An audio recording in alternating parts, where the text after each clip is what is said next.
I'm going to call the Star City Council meeting to order. It's Tuesday, February 15th, 2022 at 7 p.m. I'd like you all to please do the Pledge of Allegiance with me. I pledge allegiance to the flag of the United States of America and to the republic for which it stands, one nation, under God, indivisible, with liberty and justice for all. Is he here? Is Bishop Larson, do you mind doing an invocation for us tonight? I don't think our Joe's here.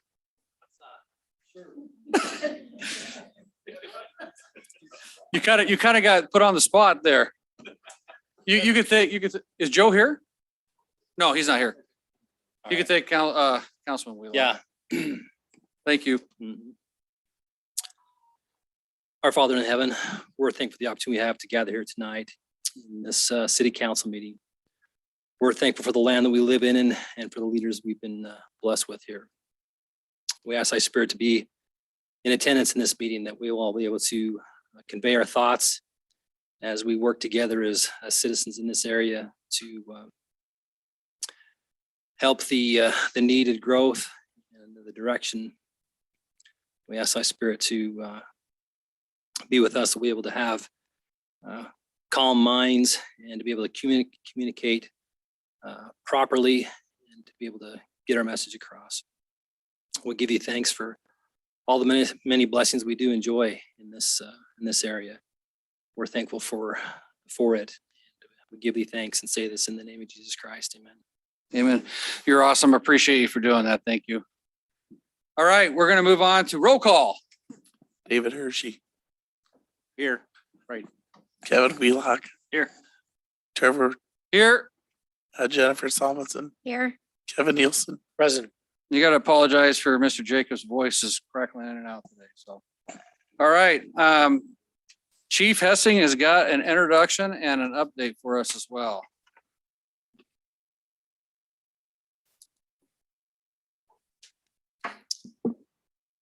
Mr. Mayor, Councilman, or council members, grateful for the opportunity. Is Chief Zach Hessing, Star Police Department. The opportunity tonight to be able to introduce a new deputy to the city of Star is a privilege. Just a recap is back in October, the city opened up 2 new positions for the city of Star to have an additional shift come on, which will help provide essentially 2 deputies, unless there's vacation or sick, but 2 deputies for almost the full 24 hours of the day. There's only about 5 hours, we're down to 1 deputy, but this late day shift will be great to have. And the first deputy you have to fill that on one side of the week is Deputy John Cleveland. Going up here, Deputy Cleveland. He probably doesn't like the spotlight as much as any other officers do, so I'll pull him up here. So Deputy Cleveland was, he started with the Ada County Sheriff's Office back in August of 2021. Since then, he's been going through quite the training to include the in-house academy that the Ada County Sheriff's Office puts on, and then the PTO program, which is the on-duty police training officer program. So he's been doing that for the last several months and graduated both those and done with it as of last week, and is now to the city of Star, assigned to us. We appreciate him coming here. And he does have about 21 years of service. He's a lateral transfer from California Highway Patrol, where he was down by the LA area. He had several different assignments down there and a lot of experience and knowledge that brings to the city of Star that'll help us out here. So again, we really, really appreciate him coming over and joining us out here in Idaho. More importantly, he's a husband and a father of 2. And I'm sure they're grateful to be here in Idaho as well. So again, I just welcome him and thank him for being here. So welcome. You're gonna love. We love our officers here in Star. You'll see that as you patrol and whatnot. So I appreciate you choosing Star to come out here to help us out as a community. So.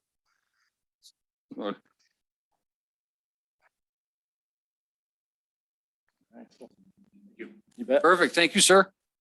All right, and then I got some stuff up here for okay. you. Good. Which one do you want first? Let's do that one first. Okay. So as I got assigned out here, and in this new role as chief, I've been trying to figure out how we kind of quantify what we're doing out here and the amount of work we're doing, and to see what the Star Police Department's up to for the citizens here and the community here. And so I've been going through some reports, and some of these are revamped from older reports, and some of them are brand new. This one here is a brand new report that's coming out.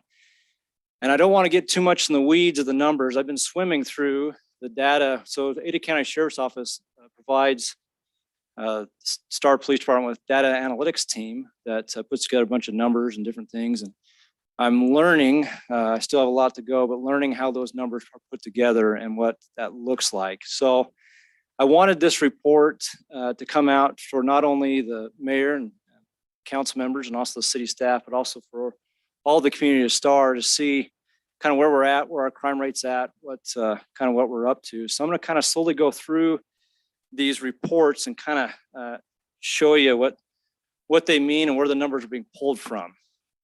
This here is a yearly report I will put out and hopefully get out by mid-February of each year. And the reason behind that is it's pulled from NIBRS. And I'm going to talk about 3 areas that numbers are pulled from. And one's NIBRS, one's from our CAD system, and one is from our ITS, which is our report writing system we use to pull reports and to write cases to send to the prosecutor's office. So this yearly one is from NIBRS. Let me just kind of explain what this is. It says law enforcement agencies in Idaho report crime with their jurisdiction to the Idaho State Police under the National Incident-Based Reporting System. So that's what NIBRS stands for. Which has standard definitions, rules, and guidelines for reporting crimes in 3 categories. Those 3 categories are person crimes, property crimes, and society crimes. The purpose of the program is to provide reliable statistics and inform the public about the nature of crime problems. So that's where this yearly one is pulled from. Now, we're usually about a month and a half to 2 months behind, because anytime you deal with a lot of government entities, you get behind. So this, again, is we report this to the Idaho State Police, and then they report it to kind of the national federal database. And so it takes a while to come back to us. So the numbers that you're going to see tonight only go up through November of 2021. So they'll be updated as they're, I think we're going to put this on the city webpage and also on the Star Police Department new Facebook page. So you can always look at that and see what the new numbers are looking at. But so to get started there, a little message from me at the top there, and then some highlights that we had in 2021. You can read through those, and I won't go through all that. But the crime and clearance, as you look at the crimes per 1,000 residents and the percent crimes solved. So the reason why it says 2020 is the crimes solved, again, that goes through that national database. And as you can imagine, some of the crimes that we have, it takes a while to investigate those and to get them cleared. So, for instance, if there's a grand theft that happens, it shows that crime occurred, and then it might take 6, 7, 8 months to investigate it and find out what happened and get the probable cause to send it off to the prosecutor's office for charging. So that's why we're a little behind there. So you'll see the percentage solved go up in some of those areas. But as you can see, crimes per 1,000, since 2017, we have actually dropped to 2020. So again, that's 22.2 per 1,000, down to 17.5, which is really good. Skipping down to crimes by type. So person crimes is always an area of interest that we want to look at. In 2019 and 2020, we had 48 and 50. 2021, again, this is only through November, so we still missed a month and a half there. In 2020, we had 56. Property cases were 114 in 2019, 123 in 2020, and 78 in 2021. Again, that number will change a little bit as we update this. The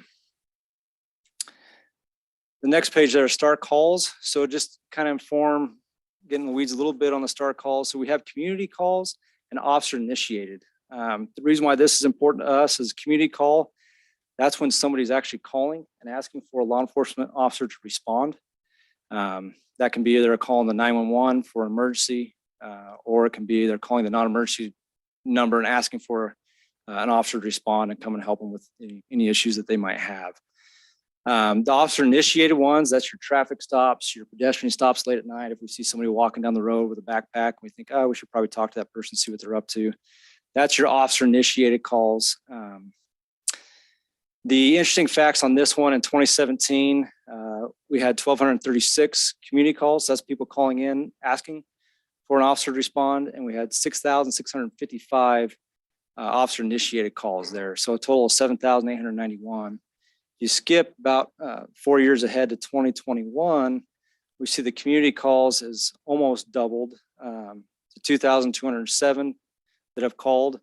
To the officer initiated is 5,727. So again, the total calls for 2017 and 2021 are very close. There's only about 40 or 50 difference there.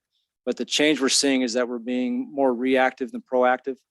And I like to see us be a little more proactive just because that's, as we get a little bit more proactive, it keeps that crime rate down. Now in the city of Star, luckily, as you see by the numbers, we're not going up in crime rate, but it is something I'm paying attention to make sure that we're being proactive out there and trying to stop the crimes from occurring in the first place. The P3 calls, the emergency calls, you can see in 2017, we had 11. Last year in 2020, we had 22. I guess, yeah, last year on this report anyways, we had 22. And then 2021, we had 34 total emergency calls. That's lights and siren. We're running as fast as we can to get there and help whoever called us or whoever needs us there. The call activity arrests, skipping down again. We look at the case arrests there. As you can see, there's a big drop as you're looking at the numbers. There's a big drop from 2019 to 2020. Part of that is because the Idaho Supreme Court case that came out, the State v. Clark, that essentially we can't arrest on misdemeanors outside of our presence. There used to be an exception to that on some of those, like domestic battery. We used to be able to arrest on misdemeanors. Now we can't outside our presence. So we have to get a warrant to actually make the arrest. And so you're seeing a drop in there. DUI is the same way. If it's a DUI crash, we weren't there to see the person driving, we can do the investigation of DUI, but in order to arrest that person, again, we have to get a warrant to arrest them. So I'm guessing that's some of the drop there from 2019 to 2020. So a big drop. And then 2021, we still don't have all through December, but that's some of those, that arrest drop, I'm guessing has to do with that State v. Clark. It's been a little bit of issue for us on making some of those arrests. So also I want to point out the juvenile calls. I know there's a big increase from essentially 2019, we had 92 juvenile issue calls. And then you look at 2020 is 101, and then 2021 is 149. And that's because of Star Middle School coming in. And we have a full-time SRO there. So I think that's what that increase of juvenile calls is causing that. So we don't have a huge juvenile problem. I hope you don't look at that and think, wow, what's going on? But I think it's more or less because Star Middle School started up there, and that's where a lot of our calls are coming into. And then you can see the training and specialties that we have. We have a very well-trained and special team out here in Star. One thing I love about the Ada County Sheriff's Office, which a lot of agencies don't provide, is a lot of training. Every once a month, we have a 9.5-hour block of training that we're mandatory to go to, and it provides that training for us. And so we have a lot of specialties there, and I'll actually include more, especially with we just introduced Deputy Cleveland, and then we'll have a few more deputies come on that will include some more specialties there. So, and then the bottom report there is just the overall Star budget for law enforcement and compared to the surrounding agencies, what their budget looks like. So I think it's a good snapshot of for the community to kind of look at and see where we're at and see what we're up to. And I wanted to, before I go on to the next report, see if you had any questions about that report. Any questions of Chief on this report? Yep, Councilman Nielsen. What's a fusion liaison officer? Fusion liaison officer. Okay, we're trying to explain this. So it's an officer that essentially gets a lot of the intel from federal agencies, different surrounding agencies that get information about what's going on. It could be about different drugs coming out or different things coming out. So that's what that is. So, yep. Hey, any further questions of Chief? Okay, you want me to pull up the next one? Yes. So this next one, it's a work in progress, just like the first one there, but this one will probably change a little bit as I'm looking at it. I want to have a little more comparative of what we're seeing to see if we can see the different trends going on. This one is a monthly report that will hopefully get out by the second city council meeting of every month. This one is for January. The top two areas actually are pulled from ITS, which is our report writing system. They follow the same guidelines and rules of NIBRS, but again, it's not pulled from NIBRS. So it still has the person crimes, property crimes, society crimes, and they have to be where they're actually being either investigated at the time or they're sent for prosecution to the prosecutor's office. So this kind of shows in a snapshot of what we're investigating, what we're looking at. Just real quick, the number of crimes for 2019 was 180. For 2020 is 202, and then 2021 we dropped down to 189. And then it just says case type by population, which has dropped to 14.1 in 2021. They do have the projected of what they're seeing that might be happening according to the numbers that came out in January of what we're looking at. Maybe a little increase there, but really overall we're still dropping, which is good because our population is going up. The next one, crimes types by month, is again kind of showing what person crimes, property crimes, society crimes. That again is pulled from our ITS, our report writing system, of the different calls we went to for those 4 months in a row and what we're looking at. And then on the side it says case report types, and you can see what they're looking at for person crimes, property crimes, society crimes. The bottom graph is the police activity. So this is pulled from our CAD system. Our CAD system, any call that comes in to dispatch, so if somebody calls the non-emergency line and asks for a deputy for any type of reason, whether it's a welfare check on a neighbor or wherever it might be, that is included in the CAD system. That might not be included in ITS or NIBRS, but it'll be included in the CAD system. So it's more accurate on how busy we are per month, what calls we're going to. The difference again being that, as you can tell, like January, there's for last month, we went to 1,615 total calls for the month of January. But you're not going to see those numbers in the other two graphs because some of those, either we found that a crime didn't occur or there wasn't enough to show that, again, a crime didn't occur there. So the bottom of police activity will be more showing everything we're doing, all the traffic stops we're doing out there. As you can see, for January, we did 58 traffic stops, crash responses, 23, the different numbers in there to show just kind of what we're doing, what we're going to call. But that's reports. On the right side there, kind of shows our code 3 response time. Our average so far is 3 minutes and 16 seconds for when somebody calls 911. We're usually there within about that 3-minute mark. For the Ada County Sheriff's Office, the goal is to always be under 5 minutes. Obviously, we're beating that by quite a bit. And when those code 3 calls come out, seconds matter. And so we want to keep an eye on how we're doing on code 3 response calls. And then there's also the number of mental hold cases that we have, and also the number of arrests that we had for those 4 months. So. Cool. Any questions of Chief? Mr. Mayor, Councilwoman? so regarding like Canyon County, how is that data? Is that data included in here as well? Yes. So how this data is pulled is going to be pulled with this report, ITS, and the CAD numbers. So the monthly report, so not the NIBRS, the yearly one, the NIBRS, but just the monthly report. The CAD and the ITS will be pulled from the STAR designator. So if they're using a STAR designator, it'll pull that, and also will pull the area. So both those. So yes, Canyon County will be included in that because that'll be the STAR area and the designator. With the NIBRS, it doesn't pull from the STAR designator, just pulls from a STAR area. So it'll still pull from Canyon. To answer your question, it'll still pull from Canyon County side, but this one's a little more accurate if we respond to help North County.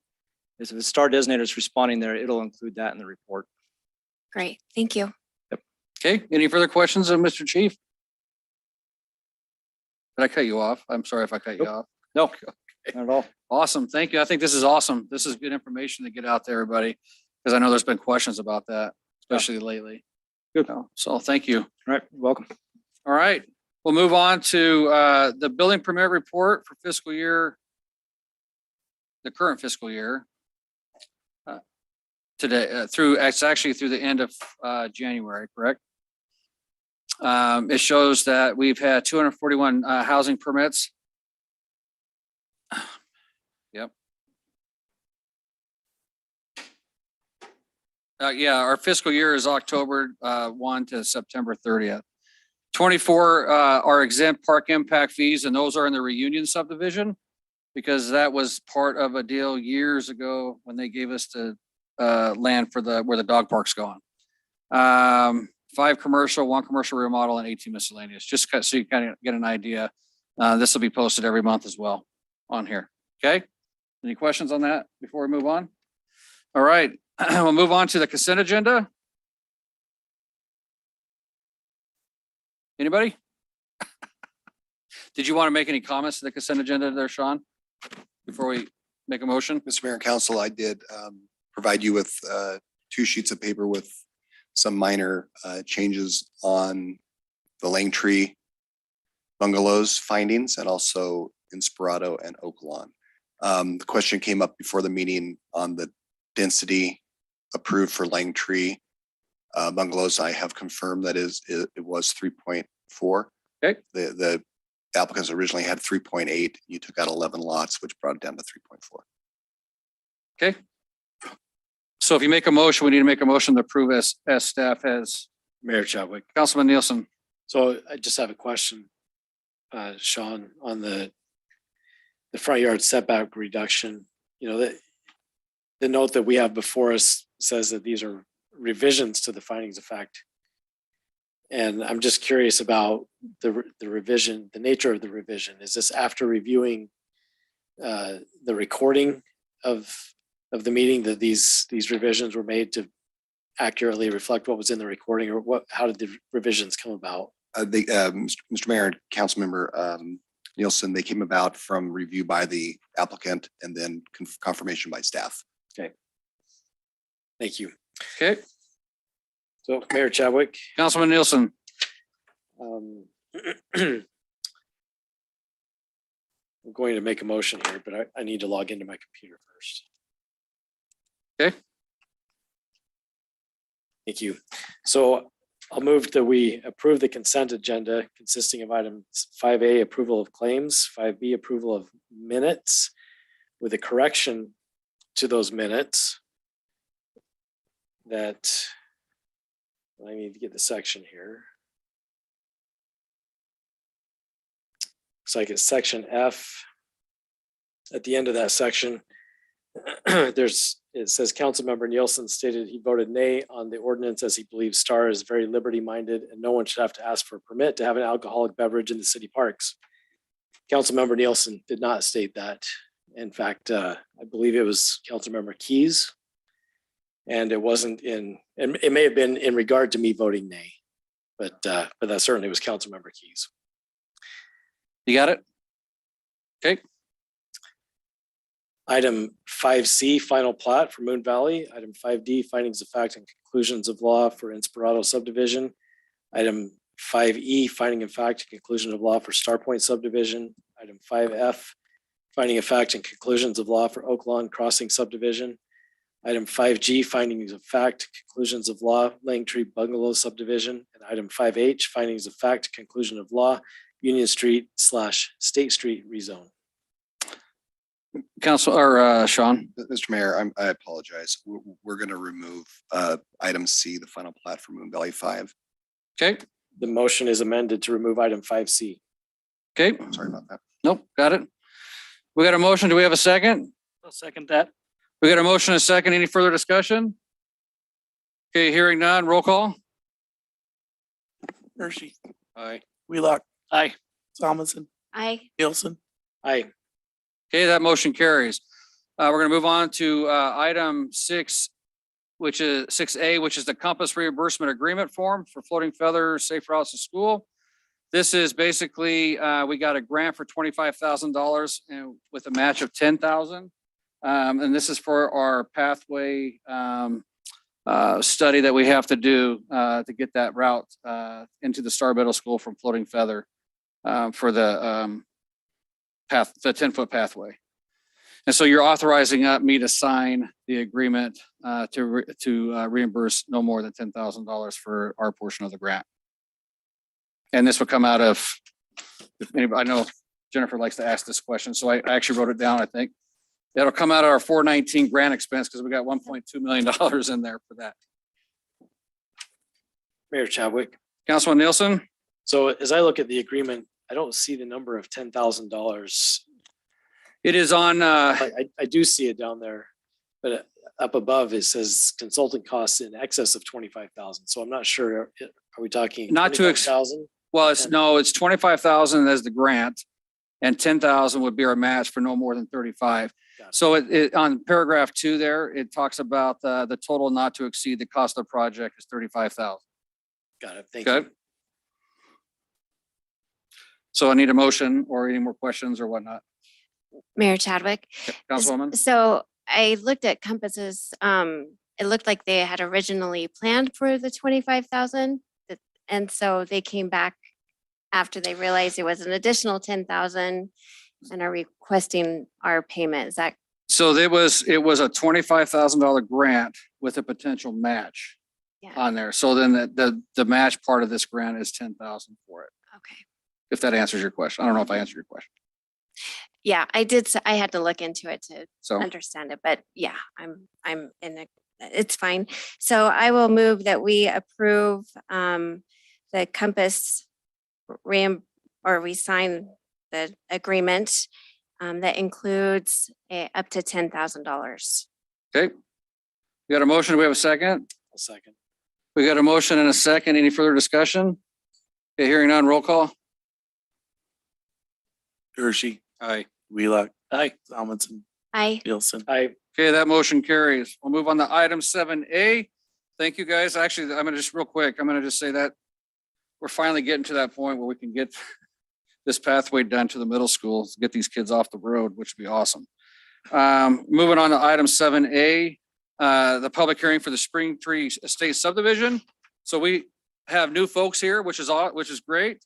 Basically, real quick, did everybody sign up on the sheets back there that wishes to speak on any of these public hearings tonight? Because if you haven't, please do so. Because that's the way that you get to speak. So I'm going to open the public hearing. I'm going to ask the council if they have any ex parte contact or communication. The applicant will have up to 20 minutes to present their project. The council can ask the applicant and staff questions during or after that presentation. Then we're going to have public testimony, which is 3 minutes per person. Those that are speaking for the project, those against it, and those that are neither for or against but want to speak to it. And the council may ask you a follow-up question or whatnot, and that doesn't count towards your 3 minutes. So just so you're aware. The applicant rebuttal is 10 minutes. The council will ask the staff and applicant questions during that rebuttal. I will then close a public hearing, and the council is going to deliberate. And either a motion is going to be made to approve with conditions, deny, or table the application to a date certain in the future. Just so everybody's aware of what the process is. We get new people in here all the time, which is awesome because we need citizen involvement. That's important. So it's important that we don't cheer, clap, jeer, speak out, or any of that kind of stuff. Only the person at the podium has the floor. So with that said, I am going to open the public hearing for Spring Tree Estate subdivision. And are we just using the packet, Ryan? Yes, she has a couple other things to show you. Okay, all right. I'm going to ask the council, do they have any ex parte contact or communication regarding Spring Tree Estates? None. None. None. Okay, hearing none. And then one other thing, Mr. Jacobs is going to be our timer, so he'll let you know when you're at your 3 minutes. So whoever the applicant is to speak, come up to the podium, and then you need to state your name and address for the record. Were you the chosen one? Well, yeah, my architect's sick with, guess what? So. Oh, wonderful. Yes, so Thank you for But I do leaving that. have the rest of my team, but yes, I'm the chosen speaker. Okay, so you all have reviewed your packet, which is Spring 3 subdivision. So we'll need you to speak right into that microphone because we got people online. And state your name and address too for the record. Marianne Payne, 6105 West Franklin in Boise. So I have been a real estate developer for 25 years, and I really enjoy working with not only the city staff, the neighbors, and all of the local agencies, because I think it is really important to create a project that everyone feels is a benefit to their neighborhood. So prior to submitting a formal plan, I met with the city and in the neighborhood meeting to take the input from the city staff and neighbors to present this plat. Do you all have a copy of the plat, or I'm not great with Do you computers? want me to, I could pull it up, right? They do have it on their computers and stuff. So let Okay. me pull it up here. If that's what. So it's a 5-acre site, which would allow for 15 lots, 15 houses for the total subdivision. When meeting with city staff, they strongly encouraged us to come in at 2.8 and do a small, a greater size in lots and less density. And then we also took into account the common lot, which is at the end of the cul-de-sac.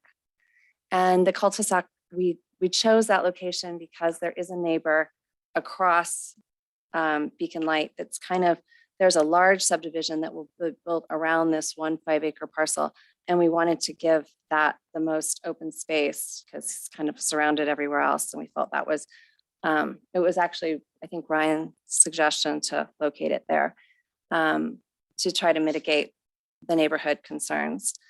The neighbors did express concern for privacy and fencing at our first meeting.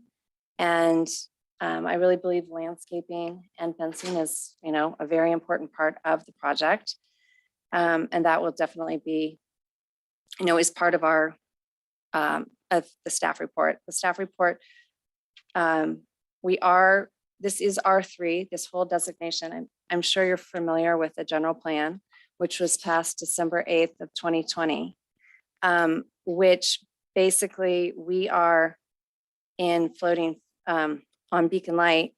This whole yellow area is all R3 designation. And, so that has been the designation that the city has set forth. And with our project, we are meeting all of the R3 and complying with all the R3 designation. So it's consistent. Architecture also, these will be high-end residential houses. The architecture we're taking into, because we haven't finalized our lots, we don't have final architecture, but it's of great importance to create a community that has character and integrity and interesting facades, really good landscaping, just to make it an inviting neighborhood, not only for the residents, but to add curb appeal to the neighborhood in general. The staff report supports our project. I'm usually in meetings, the staff usually reads the report before, so I wasn't really sure. But I'm, you've read the staff report that does support it. ACHD has requested that we do a private road. If otherwise we end up, a public road doesn't really serve the community in this neighborhood. It's really a road that goes only into the community, and ACHD strongly suggested that we do it as a private road. And the staff has put that in the staff report as well.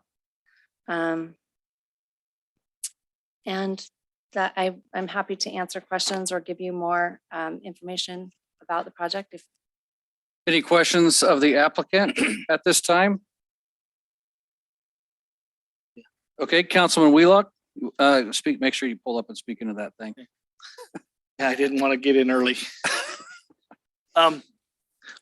As I look at this project, the north side has that large property owner that is up on the hill. And as I look at it, and they're big enough lots from what I understand, that you might lower the privacy invasion if you made those single level as opposed to 2-story. Would you be willing to make that adjustment on the one side? These are R3. I mean, we're complying with the R3 designation. It's a 35-foot height designation in that. I believe that there's architecture that can be integrated. I honestly, through ACHD, we've got to modify these lots for street designations. I really honestly don't know what we're gonna end up with. This still needs to be modified. I believe that the height difference is 20 feet, and they also have a 2-story house. So the view, honestly, I've often done a site study for neighbors. This came up. I did speak with him this morning. Unfortunately, this came up to me on Monday morning. It's never been mentioned previously. So I did not have time to prepare that. But for other neighbors, I have been able to show a view preservation corridor. And from the height of that lot, I'd have to have permission to be on the lot.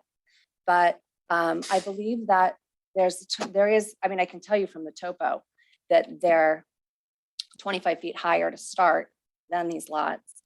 And with their 2 stories, I believe they're gonna look right beyond it. That can be looked at. Thank you. But Okay, more questions? So I just want to just clarify something. So this area is designated as a 1 to 3. Right, Sean? So a 3 is not necessarily an entitlement for it. But it is a 1 to a 3. So just so we're all aware of that. right, well, the whole neighborhood, I mean, Toll Brothers has 600 houses that there are R3 behind it. There's 4 other projects up the street. They're all, Right, but when you made the statement that it's an R3, I just want to make sure that we are clear that an R3 is not entitled. It's a 1 to a 3, so adjustments could be made on that if the council deems that they want to make adjustments on there. Just so you're aware. Okay, did you have a question, Miss Jennifer? I do, thank you. So is this area in a floodplain? we have done the floodplain. A couple of the lots run through, like, sorry. There's a couple, actually, that's in Antonio. Here.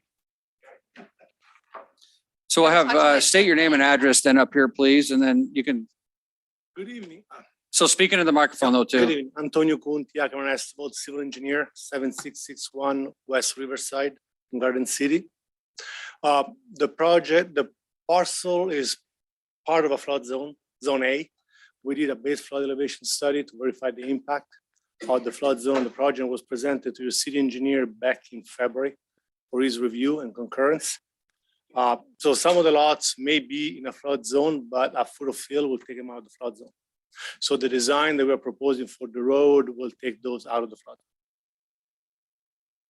And I think is that like lot 2 and 3 on there? Down here? It's 15, it goes through 15 and 3, give or take. Oh, 15 and 3 right here. Yes, Okay. runs across those 2 lots, Okay. give or take. It's an interesting flood zone dynamic up there. Yeah, it is. I mean, there's 2 60-inch culvert underneath Beacon Light. There's a 4-foot berm between the creek and Pollard, but the water comes from around the berm. Yeah. But you know, the way we're proposing these lots, the elevation, they're gonna be higher than the road at Beacon Light. So there won't be any risk for flooding. Okay. So Hang on, let Jennifer finish. Sorry. Sorry. Yeah, thank you. So I think this is probably a question for staff then. So in our comp plan, it says that like the only 1 to 2 units per acre in a floodplain. And so does this area qualify for that or no? Mr. Mayor and Council, no, that designation is really for the river area.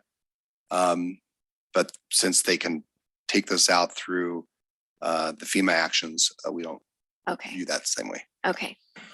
Just wanted to make sure. Thank you. I'll go ahead and ask my next question then. And so in the ACHD and staff report, they recommended the street you have as public right now, but it be designated as private. Are you okay with that and agree to that? Right, we would maintain it. We would set up we would set up Speak into the microphone though for us, please. boy, I better learn how to follow directions. So yes, we would have an agreement, a road maintenance agreement to keep the road. Okay. And then regarding your common space and your open space, can you talk about the amenity that you're going to include in the common? Oh, well, we had it's a park with like a gazebo. You could add, it's as large as in, one of the house lots. So, it could really be an attractive little park. Is the idea. So we do require that an amenity be included. So Didn't I think we said it like a gazebo, picnic area was what we had proposed, but you could take it even further than that. yeah, so I think there in your application, it said a picnic area. So I was just wanted to have a further understanding that it's more than just like a picnic table in a green space. And then regarding the common lot 1, it looks like that area Oh, sorry. so that's a big area that makes up your required 15% open space. But it looks like that's also an area for your stormwater. So even, I guess, is it a hill or is it a drainage swall? Yeah. It's a hill. It's a hill. Yeah, Yeah. well, we cannot, the way the road slope, there's significant slope coming down West Beacon Light going east. There may be an underground seepage bed to collect the runoff from Beacon Light. For ACHD, we cannot, send that on site, but it'll be underground. But the idea that would be a berm, a separation berm because of the traffic on Beacon Light. You want to minimize the noise from the cars into those residents back in Beacon Light. Right. Okay. So that area is more of a buffer between Beacon Light and the subdivision, even though it's a common area. So I guess my question is, it looks to me like the usable space is really just in common lot 8. And that is like 3% of the total area, but our code requires 10%. And so, yeah, I think we may need to adjust that. You might have to find a way to increase the usable open space. Okay. And the last question I have is about the mailbox. You'll get on there here in a minute. Sorry, thank you. This is it. So the mailbox location, where will that be? The post office has made that determination and it's out. They will not come into the subdivision. And it is, I think, an adorable little design. It's little mailboxes next to each other. The postmaster liked the size of the project and said we could do it that way. And they actually prefer it than the big giant box gate. It's actually, everyone gets their own little cute little mailbox. And he wants to do it right along where that big black box is that's where it would be, on the side of At the entryway into the, Right, yeah, okay. they don't want their post office people coming in, backing up. They did not want it at the common lot. We had said, oh, well, wouldn't that be cute? And he could come and have lunch. We joked about it. And he'd have a picnic table and he could stay.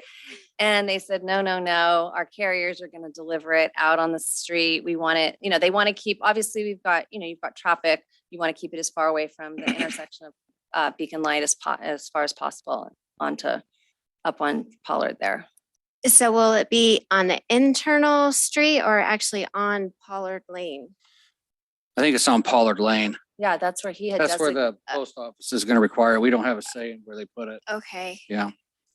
They don't want them turning in. They think it's dangerous. They think it's less dangerous. What they're doing is trying to speed up their delivery. Yeah. So That's I all guess, they're doing. I They're guess speeding up delivery and increasing our rates. that could make an issue though with cars traveling on that road and a mailbox. It very well could. Yeah. Yeah. So Well, the good news about Pollard Lane is it's 19 cars at peak hour. If that's their peak hour traffic count at the moment. Yeah. So it's, worse on Beacon Light, right? Beacon Light's not an option. They won't even let, ACHD won't consider an access. I actually have to restrict the plat. All right. That's all I have. Thank you. Okay, Councilman Wheelock. Your turn. I had some questions, some more about the north, that buffer in between that and the next lot up. What does that look like? With the elevation being raised on the road for the floodplain, does that raise all the lots? And will that cause problems north of this project? It would provide more. So just make sure you should pull up that microphone for you. You're gonna have to raise it up and lower it probably tonight. There we go. The one we looked after receiving a phone call on Monday, that there were some questions from the neighborhood to the north. We looked at the elevations, trying to figure out how the water runs through that area. Water generally flows south, but the driveway on the north that is between our property and the neighbor's property pretty much is higher than the existing ground, which blocks any water coming out that way. There is an existing culvert under Beacon Light that drains from the south to the north, actually. And it takes the water from the roadside ditches into the property right now. So there is no water at this point that goes across Beacon Light.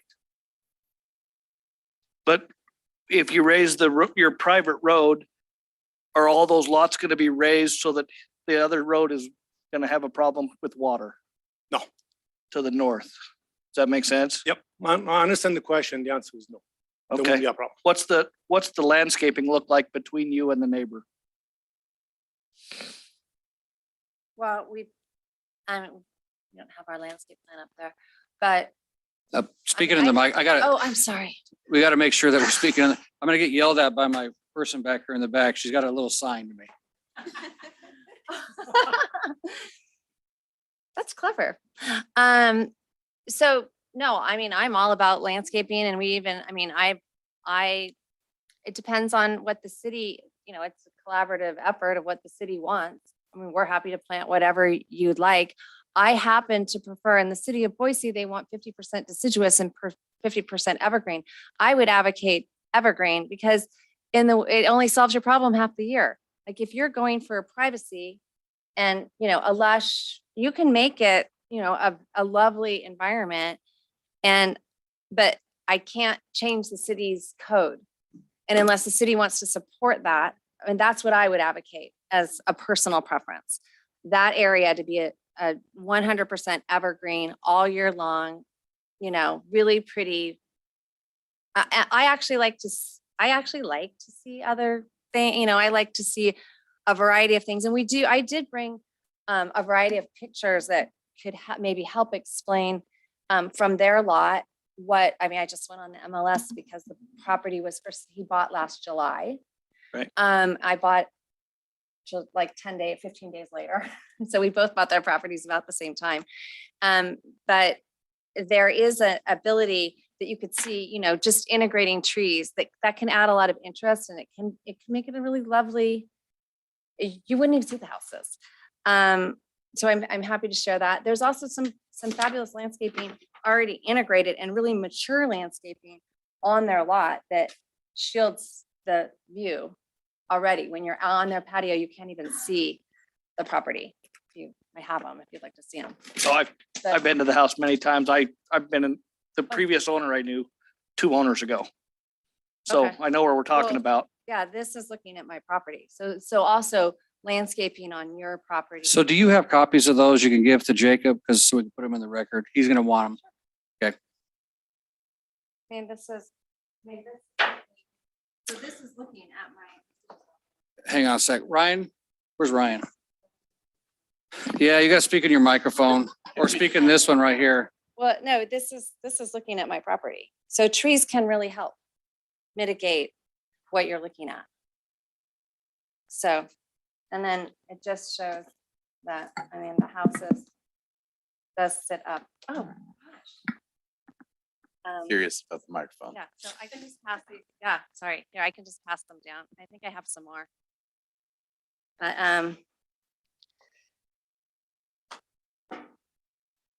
so, I mean, and the elevation does help. For the higher you get, the more vista you're gonna get up the entire valley. So that is a benefit to where the current house is located. So, Mayor Chadwick, I'd imagine if she had electronic copies, we'd accept those Yes, we'll get accepted electronic copies. Yeah, laminated ones. yeah. Yep. Okay, then I can't crumple them up and, there. Throw them at us. okay. Any further questions of the applicant at this time? You got one? You got any more? Sorry. Councilman Nielsen? Thank you. Just on that topic of landscaping, and I love the comment that you made that you want to put in enough there that it just isn't even visible from the other property, and so I would encourage that. I don't believe our code requires 50% deciduous and evergreen. A little bit of variety is nice. Evergreens don't always survive depending on soil conditions and water tables and things like that. So that might be a consideration for you, but I would encourage you to take whatever our code is and double it or triple it and just make it look beautiful.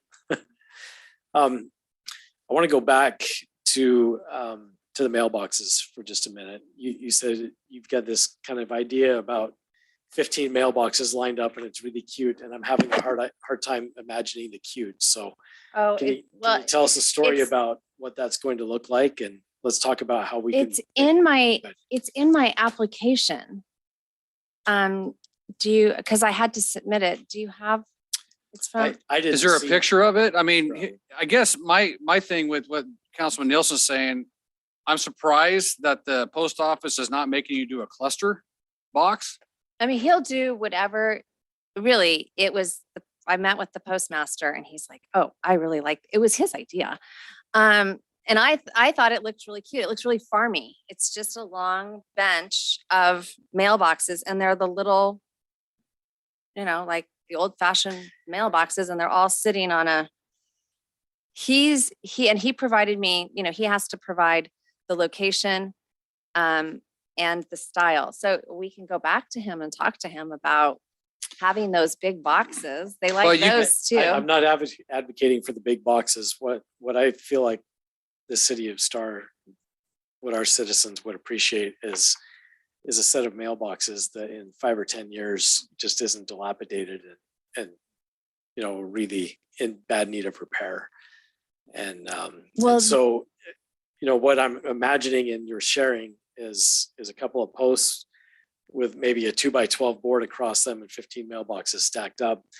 And to me, that's not a long lasting solution. And so what can we put together there that meets the requirement that the postmaster has given you, and yet build something that's going to last with the neighborhood? So I'm happy to go back to him and discuss that.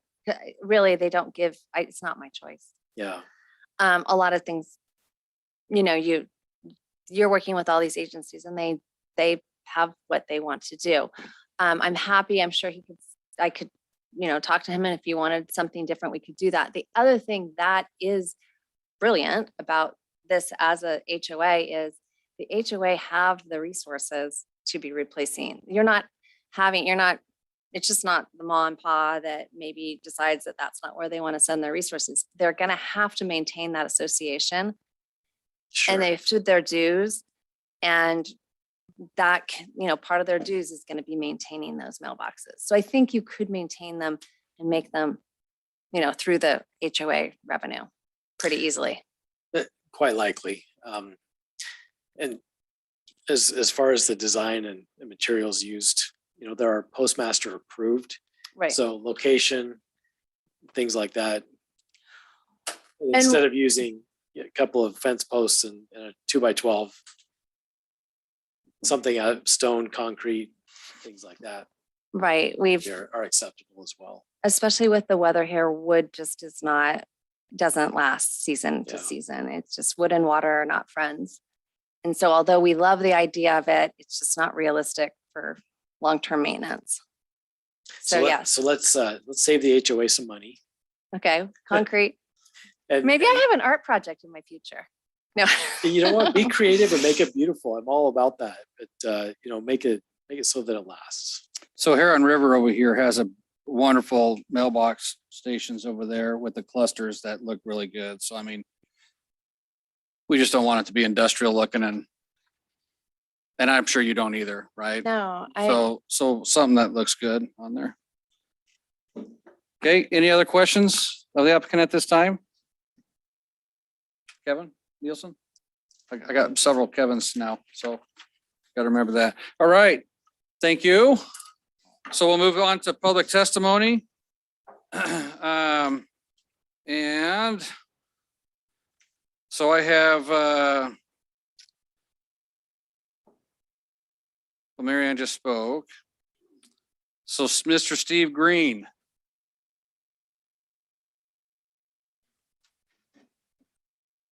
State your name and address, sir. Steve Green, 9999 West Star Acres Drive, Star, Idaho, 83669. Good evening, Mayor and Council. I'm here tonight to recommend this application be tabled. I don't believe it is ready.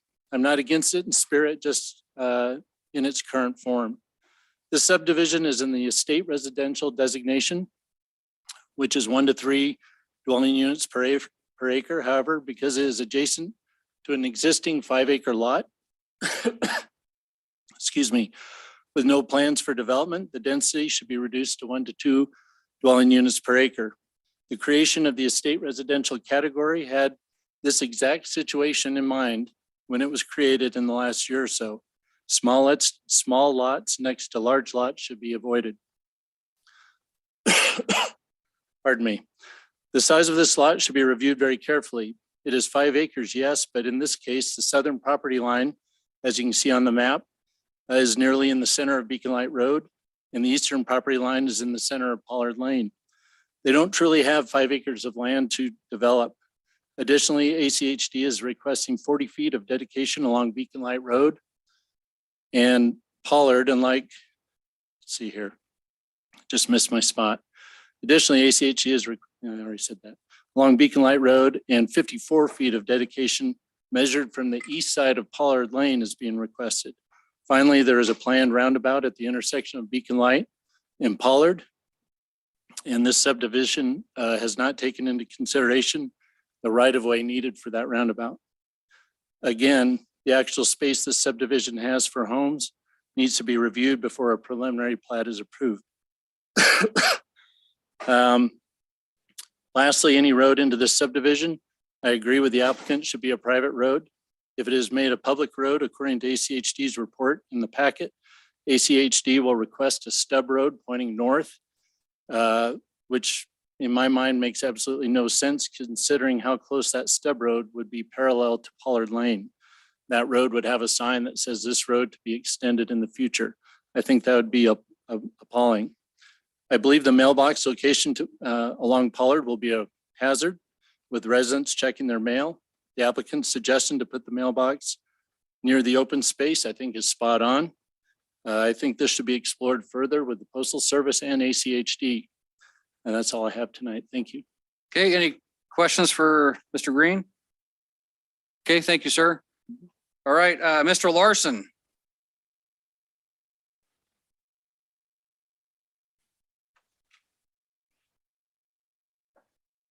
Cody Larson, 9393 West Beacon Light. I'm the property to the south and west. I really don't have too much to say about the development itself. As far as it happening, it's going to happen at some point. I do appreciate Mr. Green's words. The thing that I saw on this plot that spoke to me was the roundabout. I don't see any consideration for that in the future. And then also just the fact of Jeff and his family to the north, being able to look over that, his consideration of single story dwellings seemed appropriate to me. Yes, it's wonderful to look to the mountains, but there's plenty to look to the south, and that would be certainly blocked by 2-story homes. The common lot 8 really doesn't affect me. If there needs to be a common lot like that, it would seem like it'd be more appropriate on the north side for Jeff and his family. It doesn't have any effect on me, but I appreciate all you guys and ladies do for our city. Appreciate the way you stand up and do your work. So thank you. Okay, thank you, sir. Any questions for Mr. Larson? Okay, thank you. Didn't mean to have you come back. Mr. Bachman. Good evening, I'm Jeff Bachman, 3301 North Third Lane. City Council, appreciate you allowing us to speak tonight. I am the owner of the lot that has been in discussion north of this subdivision. And yes, we are new. We did buy it in July. And I will say, after being on active duty for 12 years, our vision was to move back to Idaho, have some rural property and raise our kids. And that was kind of the dream when we purchased this property here in Star. I have spoken with Mary on occasions before, and I think my wife and I learned a lot by coming to the previous city council meeting, and we wanted to be part of this process. So our goal being here tonight and speaking and submitting the letter I did was to be involved in this process. Yes, the growth is going to happen, but we want it to be sensible. We want it to make sense for us and for the people that are developing. And I think there would be great if we could see some concessions, which would lend to where we live and the lifestyle that we're trying to have and show our kids. And along those lot lines, our first concern is the privacy. I know it was mentioned that our house sits on a hill, and through sensible landscaping, that we won't see it. But from our house, if like Mr. Wheelock said, has been to our house, you will be able to see 2-story homes. I don't think enough trees or landscaping or dirt berms from the way our house sits and the way our property is laid out would really shield us from having people on a 2nd story looking down into our property. Not accurately depicted on any of these slides, and it was in an attachment I sent to the city. It kind of shows where those lots 10, 11, and 12, if they did have 2-story homes, what it would look like in relation to where our barns, our shop, and where our kids play would be, which is truly our backyard. And the way our property is set out, people would really be looking right down into our property. So to kind of create a sensible landscaping, what I asked for was maybe a dirt berm on that side, like they have down along Beacon Light, to create a privacy that fence could run along, that also raises up the elevation, that also raises the elevation of the landscaping to create our privacy. So it would not be just privacy for where our house sits, but also where our kids play. And, we do have livestock and animals, and privacy for the people who will then be living in these lots. So we don't have to deal with complaints in the future. They're shielded from our animals and us from them as well. I think that would help create that natural transition. Moving on to the drainage, which I know the engineer came up here and spoke, but he didn't cover it all. There is a natural drainage ditch that runs from the property north of mine that goes through their road, goes down through the center of my field, and there is a culvert that runs on my road, and it runs, my guess is right about lot 13 is where that culvert dumps water. And that water right now would naturally pool around lots 5 or 4. And if you'd been out there anytime in the past week, there was a giant flood there because when they redid Beacon Light to put the sewer in, they removed that culvert, and that water no longer had anywhere to go. So my concern with the 100-year FEMA flood map plane and everything is that, yes, if these lots are elevated, those houses will be safe. My road is elevated, but now that water will hit my road and have nowhere to flow to. So one of the things I brought up to Mary Ann is that my concern is in a large rainstorm, in a large snowstorm, or when there's a lot of runoff, that water needs somewhere to go. And with no drainage plan from my road into her property, that water is going to pool on my property and create a flood. So it needs somewhere to go. The culvert is already existing. I don't know how they would do it, where they create a storm drain that carries the water off into another storm drain or dumps it back in the irrigation ditch down by the golf course. But that is a concern of mine. I don't want to go through everything I wrote in this letter, but I will say that if the city council would take into the fact that we do not plan to ever subdivide our property, we plan to live on it in a rural environment, that through either reshaping these lots more towards the one side, maybe making bigger lots with bigger backyards and landscaping and creating that kind of natural transition from city living to our rural living would help for, I think, both lifestyles, ours and the future residents of Langtree. And generous of Cody, because I know the common lot helps his family out as well. But if there needs to be more green space, I would agree that if it was somewhere around lot 10 or 11, which is the closest to our structures and our buildings, that would help kind of create more of that privacy for where we currently live. Okay. Any questions for Mr. Bachman? Mayor Chadwick. Councilman Nielsen? Mr. Bachman, thank you for being part of the process here tonight.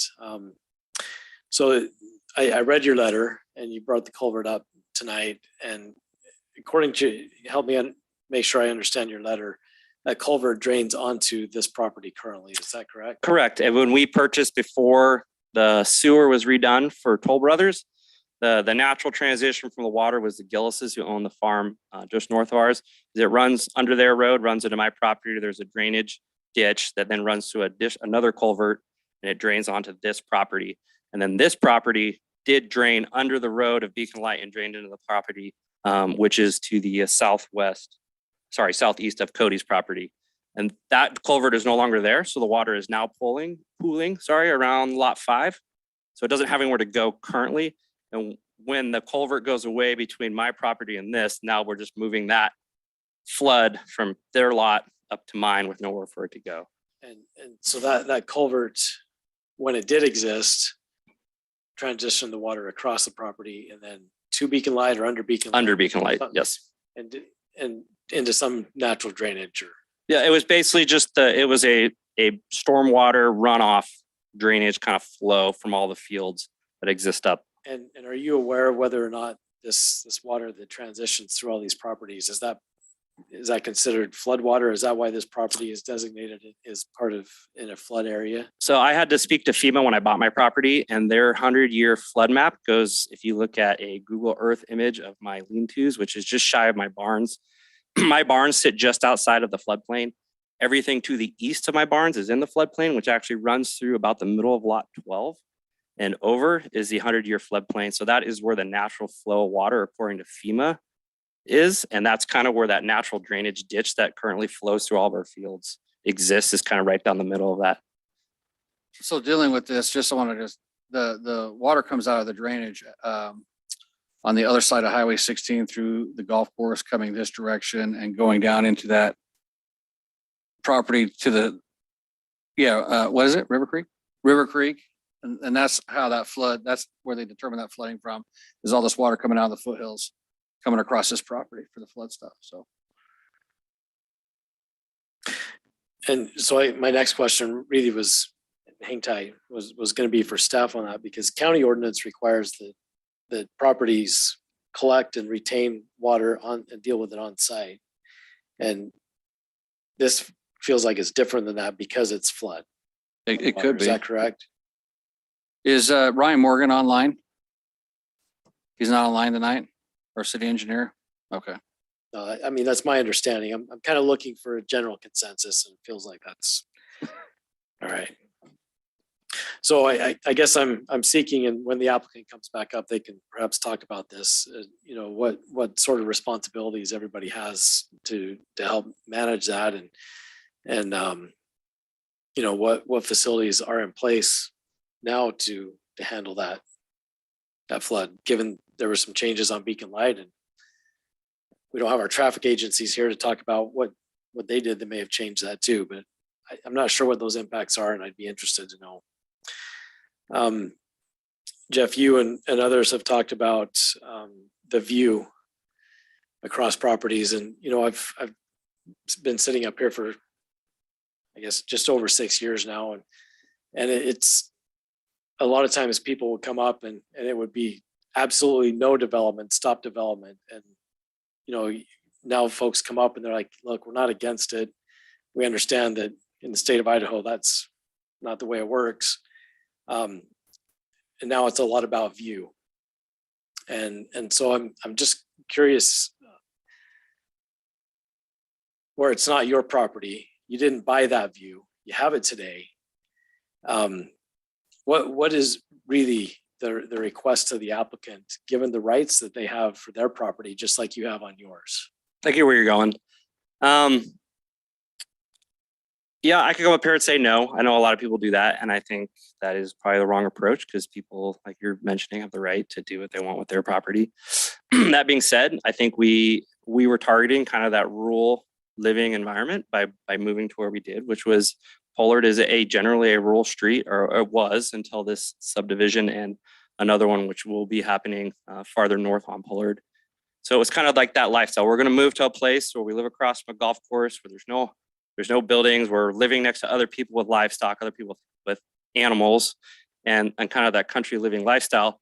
Now, yep, they bought the property and they want to develop it. And I don't want to come in and say no, but maybe there can be a concession between where they're building and where we live, kind of create a flow, what I would think of as like a natural flow from city living to rural, instead of city living, bam, throw a fence up, rural on the other side of the fence.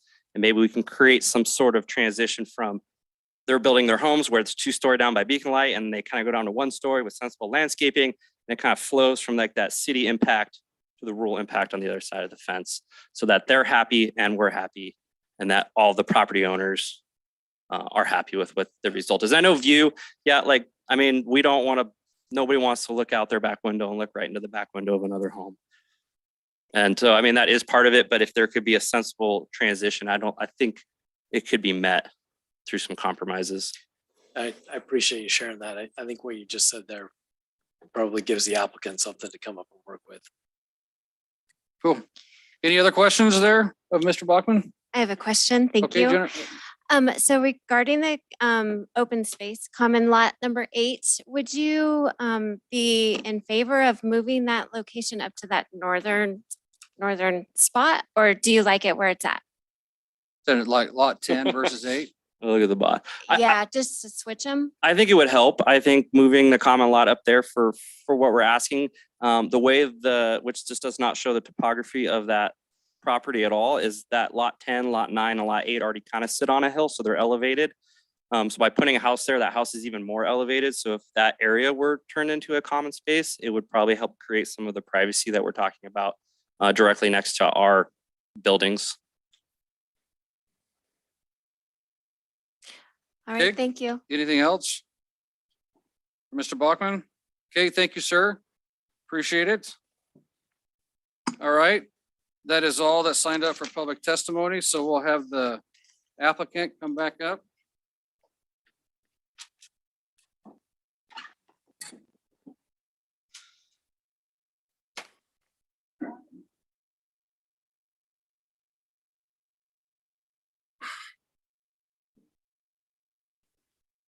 Left me here, apparently.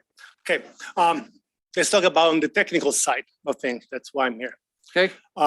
We're talking flood water versus runoff, two complete different things. If there is a culvert underneath the road on this property, I missed it and I apologize for that. I was there in January and there is a culvert underneath Beacon Light. It's there. The only issue, the culvert drains to the north, not to the south. And actually, if you go look at the culvert, the previous owner put a 90-degree pipe, vertical pipe, to avoid water coming from the south side of Beacon Light onto his property.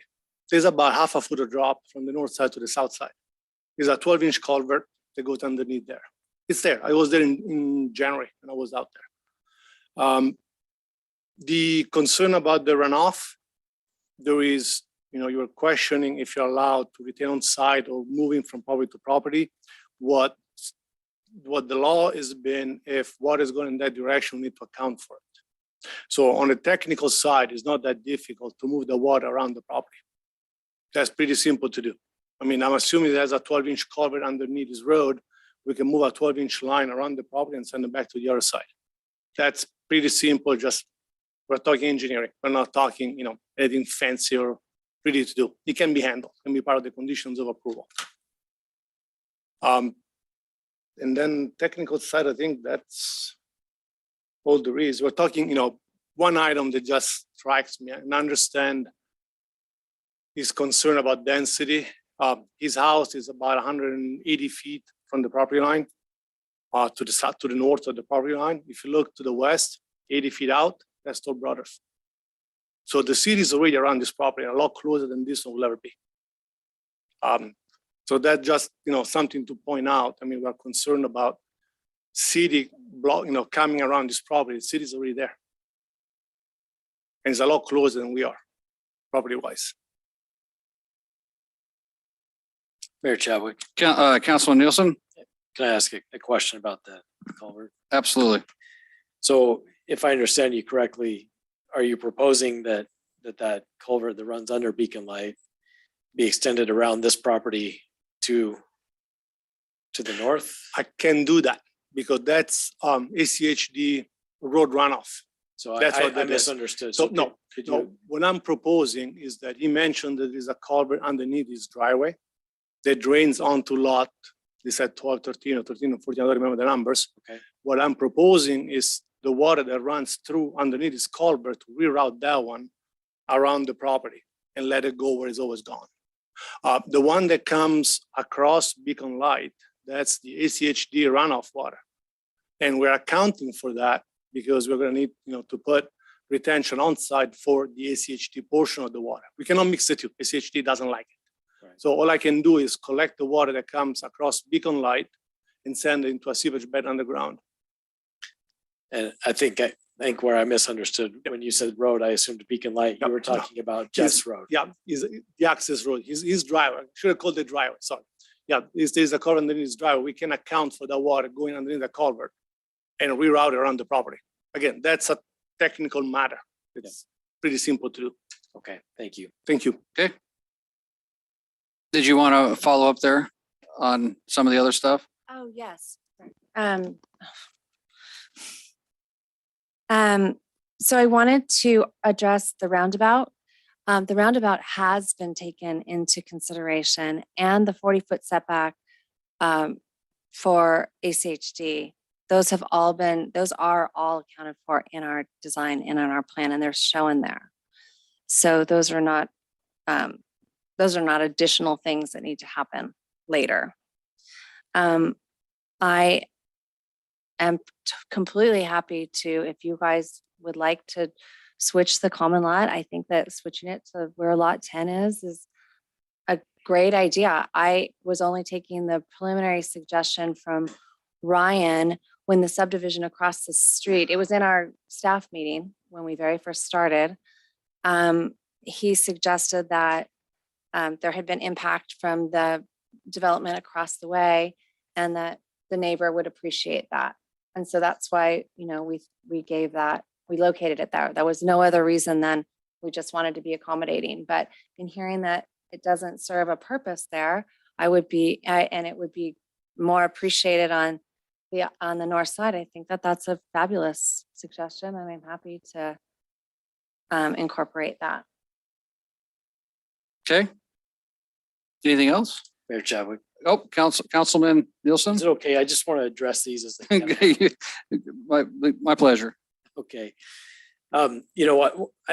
I appreciate that idea and your acceptance of that as well. One of the things that shows up for me on that is the pathway that you have through Common Lot 8.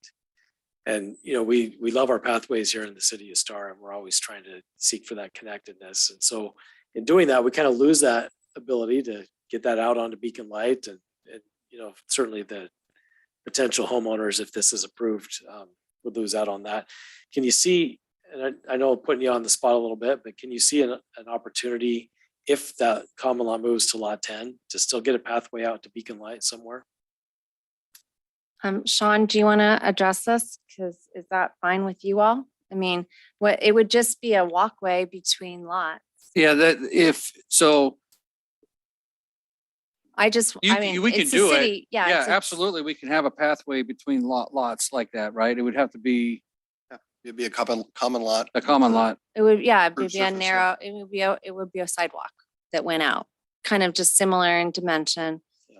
But instead of kind of meandering, it would go down the lot line. That sounds good. And then maybe to complicate matters further, Councilwoman Salmonson brought up earlier the amount of usable open space and as a percentage. And maybe this is a question for staff, but talk to us about that calculation, please. Yeah, Mr. Mayor, when staff did their review, they do have the 10% usable open space. Keep in mind that there's detached sidewalks, so they get credit for the planting strip in addition to the common lot. We did count the pathway, the area. If you look on your map right there, the area where the pathway does go down to Beacon Light, we counted that small area as also part of usable, not the drainage area to the east of it. So they would be really close. So you feel like they're there, and then if that does move and we put a pathway between lots, that actually increases that percentage just a little bit Yeah. too, right? So they should be able to maintain their 10% open space. And so actually. So do we have the microphone? Hang on. So you have to, in the world of technology today, with everything online, we got to make sure that we're speaking to that. Well, and in addition, I think that we're going to incorporate more open space to Pollard as the buffer on this direction too. So there will be more on that direction, which you can incorporate, some nice, another amenity out there. That's 20 feet. It's going to be 14 feet. Okay.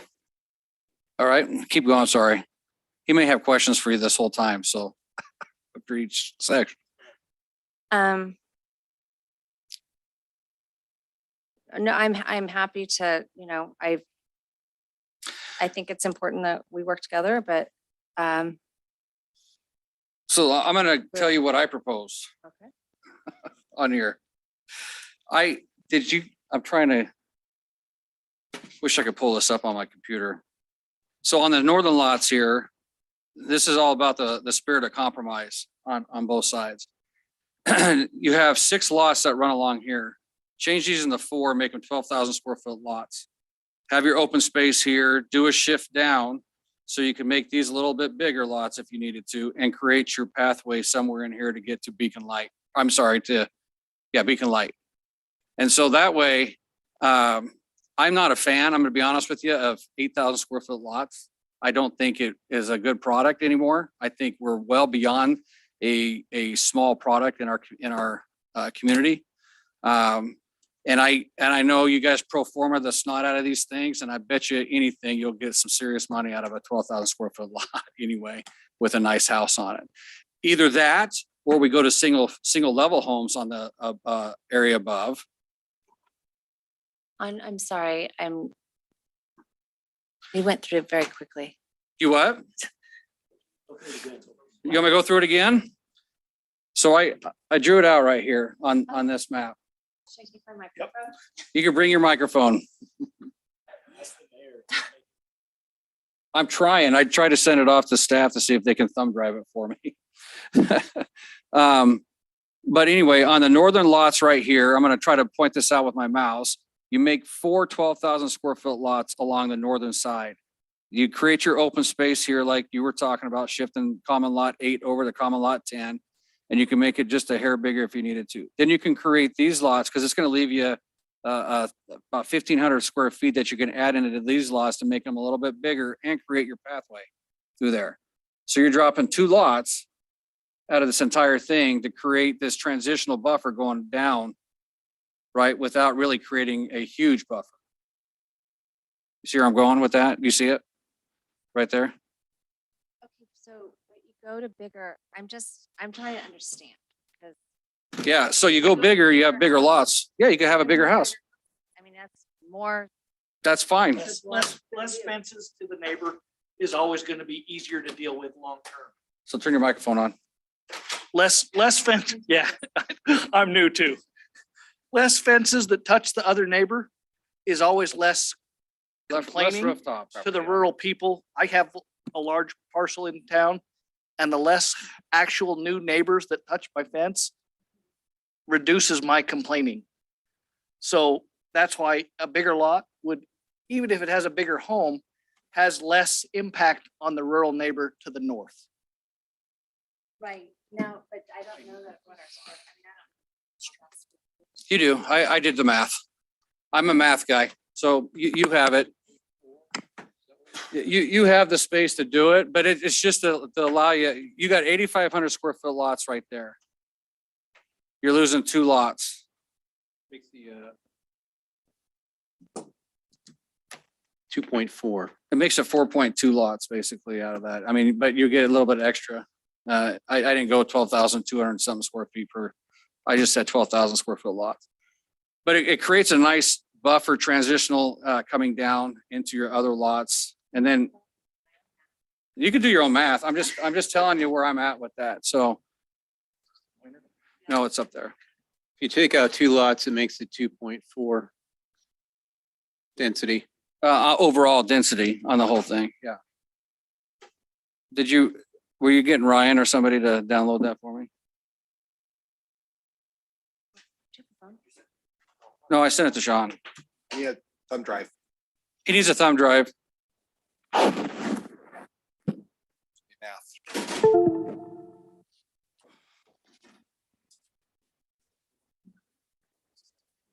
This is the new. So we'll take you know what?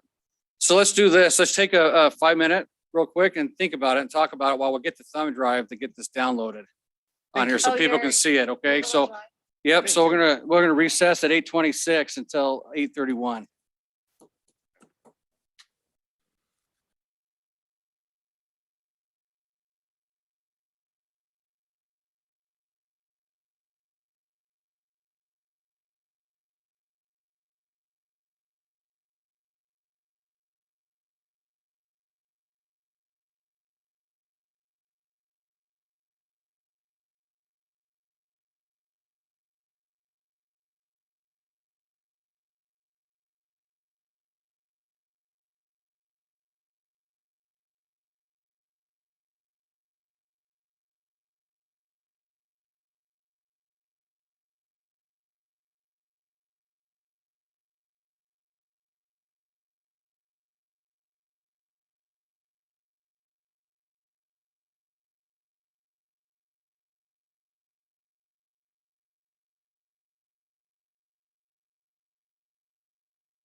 Mute. You're unmuted? Okay, it's 8:31. We're gonna bring this meeting back to order. If we have order tonight. Does anybody want to come work for the city of Star? Because I gotta get rid of a staff member for bringing me an Etch-a-Sketch. There you go. That's right. It didn't come with instructions. I don't know how to use that. All right, did you want to come back up here to the podium there? And I got the picture up now. With your microphone. So for everybody that's online that was listening or out here in the audience, this is what I was talking about with the 12,000 square foot lots and moving that open space over to that side. I do know Councilman Nielsen has a suggestion too that he wanted to bring up. So do you want to bring that up now before we start out further? Sure. Thank you, Mayor Chadwick. So my thought, and I like the creativity here, Mayor, and my thought to kind of tag along with that is that common lot that we've been talking about, currently designated as Lot 8, but we've been talking about moving that to Lot 10. My thought is that we can forego having a common lot here. I think it's unlikely that residents will find that really useful. And then the potential to split, to take Lot 10 and then maybe split Lot 9 right below it, make that a large lot, the rest of Lot 9 and Lot 8, make that a large lot. And then there's room to increase the lot sizes all across the south part of there as well. There's still square footage left over. Then the applicant's not losing quite as many lots. We're actually increasing the overall, or decreasing the overall density, increasing open space contained within the lots themselves, which I think is far more usable and beneficial to the residents. Okay. And I want to make sure the path is still in there somewhere. All right. So now that's right. Sir, Councilman Hershey. Thank you. Are you saying a reduction of usable open space is acceptable because of the larger lot sizes? Yeah, and my reasoning on that is, yeah, it's a reduction of commonly held open space for an increase of privately held open space. And I believe it actually increases the overall open space. You want to draw that on here too? Because this is reminding me of the late great John Madden when he would talk about the plays in his pencil and he'd draw all over the screen and you're like, oh my gosh. And that's. But that I like that idea. Here, I have a fresh plan for you. You want to draw? No? Yeah, our whiteboard. Here you go, marker. go for it. Unfortunately, it becomes difficult to show that to the public, but Oh. Here, hang on.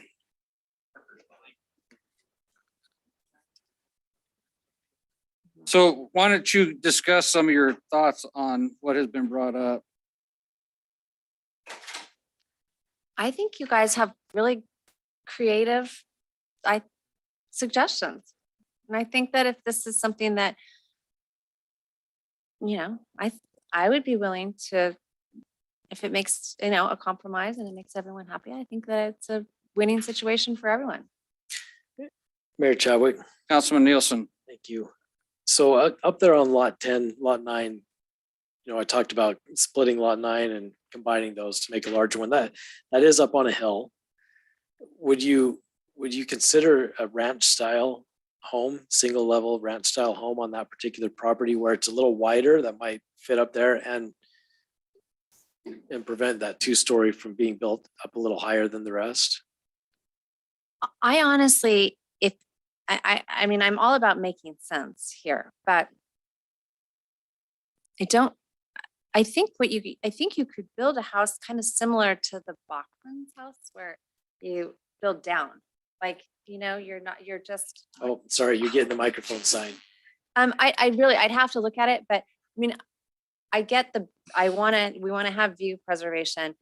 In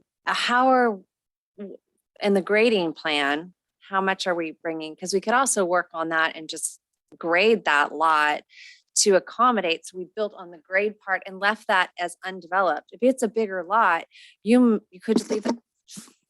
leave that all undeveloped and just build, even if you had that all as space, you've got that's gonna be a gigantic lot. You wouldn't even have to position it there. You could get it down at grade and not have, and then your landscaping is actually gonna sit up naturally higher. You won't even see that house.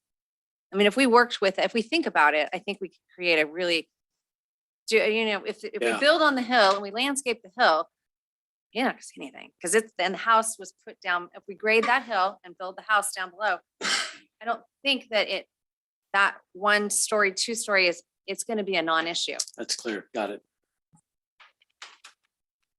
So I kind of think I drew it up the way you wanted. Sean's downloading that, so I can pull that one up. Just to give an idea of the magnitude, the difference in elevation between the front of lot 9 and the back of lot 9 is about 20 feet. Just on the hill, straight up. So at that point, I mean, a house is what, 20 feet high, give or take, 2-story house. It will be 10 feet above existing ground, which is less than a single-story house. So at that point, a 2-story house won't have major impact just because the ground behind is 10 feet higher. It's 20 feet higher than And the we ground can in front. landscape the 20 feet higher, and it's gonna make it 30 feet higher. You won't see the house. Because we can start at grade, right? You can't landscape, you can't plant 30-foot trees. Oh, well, you could, but that's. So, Okay. Hang on. I kind of think I have what you wanted, and he's giving it to me right now. Mayor Chadwick, Yes, I ma'am. have a question that we haven't talked about yet, and I failed to bring up earlier, but we are looking at changing our sidewalk code along Collector and Arterials. And so Beacon Light Road, we're gonna be, we'd like to see a 7-foot wide sidewalk along Beacon Light Road. And then I believe Pollard, you had included a 5-foot sidewalk. Is that correct? 5 foot on Pollard? Yes, at this moment, we have 5 foot on Pollard, we have 5 foot around, all the way around the property. Yeah. The one on Beacon Light, I think we set up at, I think it was a 7 or 8, something around those numbers. The one on Beacon Light itself. Okay, I didn't see that, so we'll want to It should be make at, sure. it shows. It's hard to see if you look at the drawing, maybe the drawing with the mirror, the sidewalk right here. It's following Right. this line right over here. So that's, we can make it 7. I mean, Okay. that's not a problem. Okay, thank you. Okay. So Councilman Nielsen, I believe this is what you were kind of talking about, but Yes. splitting that, making those 2 lots, put a pathway in to come back down, correct? That's correct. And then do your adjustments as necessary along there for those other lots. Yep. What? I counted 12 lots, not 14, so they still lose 2. Right. It's only 2. So with that 2 lot reduction, what would that put the density at? 2.4. I thought we were at 13. I think we were at 13 when we were considering just take out the common lot, but then if we split lot 9 to make those larger as well, then that loses the second one. Correct. Well, considering that those lots at the end of the cul-de-sac are bordering Cresta del Sol, which are what, 6,000 square foot lots, give or take, they really need it. Right. No, That deal was yesterday. we understand- Today's deal, we've learned a lot over the years No, and no, over no. the time, right? No, I understand that. I'm saying, the one, facing on the north, facing the Backman property, not concerned about those. Sure. Taking those big lots is a transitional piece. The one on the other side of the cul-de-sac, if we can, keep that around the 8,000 and create, spread the wealth of the land between all the lots on the bottom to have a total of 13 lots. That's what we're asking. I'm Yeah. good with that. Say it again, Sean, or what are you good with? So the lot on the bottom, so lot 9 still gets split and shared with 10 to make the 12,000 foot, but then the lot down below shifts over a little bit too and becomes a smaller lot. And then there's room in here for Oh, I see. You're adding one more lot. Correct. Well, if you, the thing is, the math kind of has to be done. And if you take what I had 51,000 square feet in those lots. And if you divide that by 4, you're actually at 12,750. So if we're talking about 12,000 square foot lots, you have 750 times, you end up with, that's another 4,000 feet. Yeah. Right. So we've actually gone to, like, we went from big to bigger. So if we go back. I'm good to, with if we're that really too. Going to 12, we have enough room to give that to, so it could end up being 13 lots. Just shifting someone's gonna have to actually do the math on this. Sure. But we overcompensated. So if we're going for 12, we still have room to add back and we could end up at 13. And I lots. think that meets the intent. That meets the intent, yes. Okay, more questions of the applicant, or do you got more to say there? Ma'am? I know you like the microphone, so. You're gonna have dreams about the microphone. So Mr. Mayor, just so you're clear, then those lots on the south will be, the frontages will be narrower than, No, I think what she's saying is when you play it out, no, they'll be narrower. Yeah, I They have agree. to I be. think they'll be narrow. Yeah, a little bit. So just so you understand that when it Yeah. comes Yep, back, a little they're bit. not gonna be 81 feet in width anymore. Yeah, I think you stick with the 5 on the one side and leave it the 81 as it is, in my opinion. Yeah, I too would lean towards the less density. Or 2.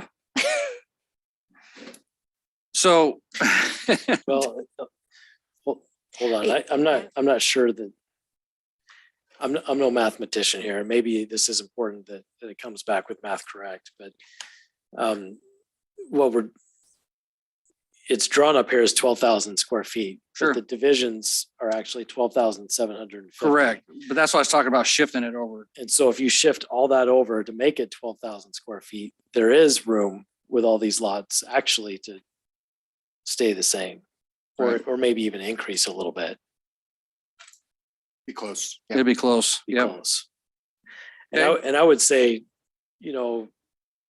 maybe just if one of them has to be smaller than that, then make one of them smaller, not all of them. And do something a little bit different on that lot. Okay. Any further questions or comments of the applicant? Well, I think we should focus on what we are trying to accomplish, which is mitigating the neighbor to the north, and on Pollard is gonna, those will be nicer houses because they are protected, they're larger lots. Beacon Light is a busy street that is not as desirable. You just kind of that positions the houses correctly. You'll have a variety of product within that. Some will be larger, more substantial homes, and the other ones are going to be smaller, less expensive because of the desirability of Beacon Light. So they should be smaller lots, logically, because you're not going to sell the same type of product in those. They're going to be 2 different types of products, and probably different prices. Sure, but just to be clear, the housing stock and Star, people pay stupid money for these things right now. And I'm just being honest. I mean, when we're seeing houses selling for 100,000 more than what they're being asked, that's insane. Yeah. And no, so I in think this it's environment gonna right level now, out. I can see that those sell for a lot of money anyway on there, regardless of the size. Right, but just as a comparison, the obviously, a 12,000 square foot lot is gonna have a way nicer, it's gonna have a nicer product. And you could also use the same product and just have more open space. I mean, we don't have to fill the entire 12,000 square feet with a house, Right. No, right? no, You can have an open space right, factor of that as well. So right. Mayor Chadwick, Councilman Nielsen? I just want to be clear that we're not going to make a decision here tonight based on speculative values of the market. No, we're not. We're not making a decision based on speculative And values. I also just want to make one comment on something that you said, that while it's true, this some of the things we're talking about here may be in favor of the neighbor that lives to the north. Our purpose isn't all just about mitigation for the neighbor. And, at least speaking for myself, and I think probably for the council too, the principles in our comprehensive plan really speak to this as well, that we have density along highways and transition into these rural areas, and that rural, or the the estate residential does contemplate, some of these larger lots. And I think a 5-acre parcel, in my mind, an estate residential might be 5 acres. And so the idea of estate residential being between 1 and 3 really feels like it's closer to that too. And this gets us closer to that 2 units to the acre. So I just want to call that out, that this just isn't all about, appeasing neighbors. This is also about adhering to what we envisioned as STAR's comprehensive plan. And I think that we're perhaps accomplishing both of those things. Okay, do you have anything further? Anything else for the applicant? One more comment from me. Okay. If Councilman Wheelock? if we can maintain the 5 on the north, to me, that at least gives us the buffer, to me, from city to rural. And to be right honest, I'm probably gonna go down and protest the roundabout at ACHD is gonna ask for anyway. I happen to drive a major truck through that area all the time, and that's just a hazard anyway. So that'll be something that we'll take up with ACHD, because otherwise I'd take it up and Well, and they make- have to it take that planned out of for their plan. 2040. So I hope I'm alive in 2040. Right, but- I'm not convinced that they will even do the roundabout at this point, but we never know. But that it's scheduled for 2040, but they're taking the land now. Right. 2050's fine. So Okay, any other questions or comments of the applicant? Okay, thank you. Do you have anything further before okay. Any further questions of staff? Yes, Mr. Mayor. Okay, Councilman Nielsen? Chris, you're still there. Chris, have we materially changed this to the point that we need additional public input opportunity?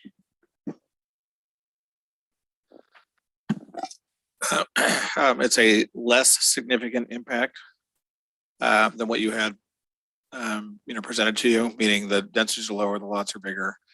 If you'd gone the other direction, meaning you'd increase the number of lots, increase the density, or decrease lot sizes, then typically the way the courts look at that is then you increase the impact. And what you've done tonight is decrease the impact of the neighborhood property. So normally on a decrease of impact, you're not required to go back and do any additional public hearing or anything like that. Thank you. Okay. Any further questions of staff before I close the public hearing, go to deliberations? Okay, hearing none, I'm going to close the public hearing at 8:49 and we'll head to deliberations and or motions. Mr. Mayor, Councilman Hershey. long story short, same as Councilman Willock said, I was counting and I like the idea that there's 5 lots up on the north. I think that takes care of more of our transition desires. And when it comes back around for the southern part, I have less concern, but I really, if we stick to that as it is, we need to get these things because I could have started drawing and this, that would have really helped me, by the way. They're coming. I just want to get that on I record. know. And so, as it is, I'm for this. And if everyone else is as well, just make a motion. Any further discussion? Or you can make a motion if you choose. Any further discussion? Yeah, Mr. Mayor. Councilman Wheelock? I think, honestly, I don't know that I would have given up the common lot as part of the deal. I'm okay with that if everybody else is. And we've got to remember to deal with the water that's coming across halfway down that field. They talked about being willing to pipe it and keep it going as it has been in the historic flood drainage that I know has been in the middle of those fields for years. That's my list. Okay. Mayor Chadwick, Councilman Nielsen? I'll go ahead and make a motion. Okay. So I'm going to move that we approve this application. Having found that it is consistent with our comprehensive plan and all pertinent zoning ordinances with the following conditions of approval. That the culvert existing on the property to the north for drainage be extended and that as described by the applicant's engineer, that it would be handled around the water conveyed around the property and handled appropriately. That the 5 lots across the north will be a minimum of 12,000 square feet. That the lots along the south will be preserved in width as much as possible, with perhaps one sacrificial lot being a smaller width and an appropriate product placed on that property. That the sidewalk along Beacon Light is verified and built at 7 feet in width. That a pathway is provided from the applicant's private road out to Beacon Light. And that mailboxes are built, of course, in accordance with the US Postmaster, but also of durable materials requiring minimum maintenance and upkeep. Or is there anything else? So we have a motion. Yes, I'd love one more thing that to be in the motion. It with these 12,000 feet lots, the landscaping in between those is still on the map. I guess, does that need to be in the motion? As far as like the evergreen thing that she was talking about? Yeah, they're drawn on the plat. I think that the drawing Mayor Chadwick did took artistic license. The lots that I see on the plat are exclusive of that. Was it not? Well, the lots on there had those, she It had had the trees. Okay. Yeah. Yep. And thank you, Councilman Wheelock. And yeah, we did, I mean, the applicant did discuss the planting of, a combination of deciduous and evergreens along there. And so, yes, that is, I will include that as part of the motion, that as a condition of approval, that the planting of those trees takes place as well. Okay. We have a motion. Do we have a second? Second that. Okay, and Sean, do you want to go over the list? Go Yes, over it please and do. add a few, yes. So we have pathway to Beacon Light that will count as the amenity to the development. We have the mailboxes to meet the postmaster requirements and be built with durable materials, 7-foot sidewalk on Beacon Light. I want to add, well, we have, or reiterate that we have the floodplain condition in the Staff report. in the staff report. Yep. The council is reducing the percentage of usable open space through the development agreement.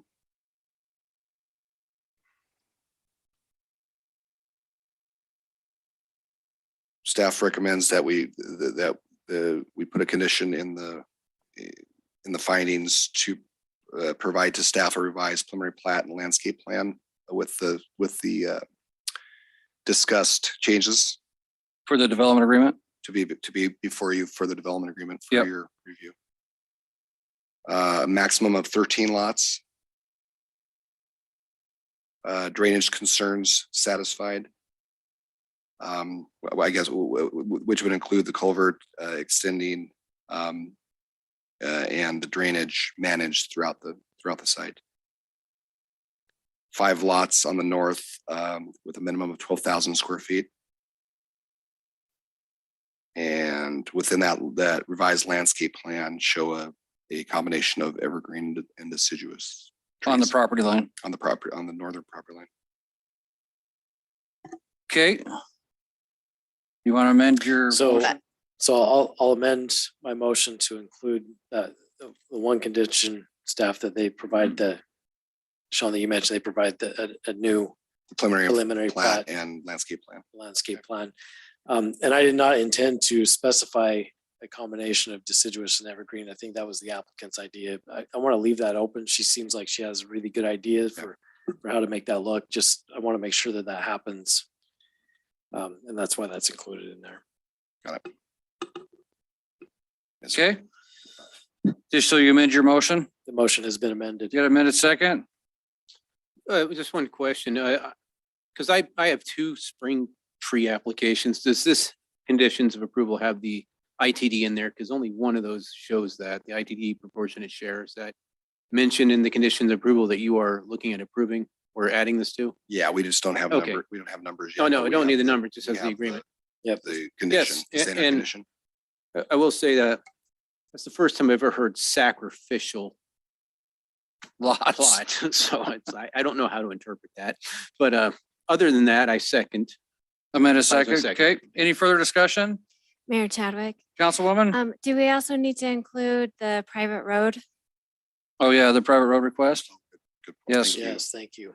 I will amend the motion to include approval of construction of a private roadway as, well, I'll just leave it at that. To be built to the ACHD standards. Correct. To be built to the city of Star standards. City of Star Standards through ACHD. We'll do both. Yes. I still second. Okay, any further discussion? Okay, we have amended first to include that, amended second, no further discussion. We'll do a roll call vote. Hershey, Aye. Wheelock, Aye. Robinson, Aye. Nielsen. Aye. Okay, that motion carries. All right. Thank you for coming on that one, folks. We're gonna move on to item 4B, which is the Kirshner Dill annexation. I'm sorry, 7B. And we will, give me just a second so I can make sure I have the right stuff up.